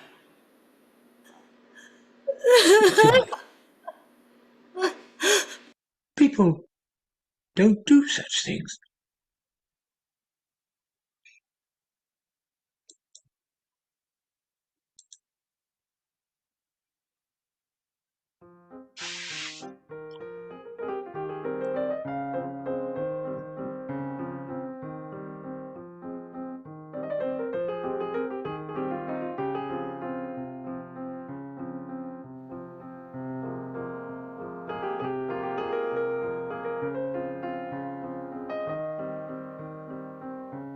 HEDDA GABLER by Henrik Ibsen.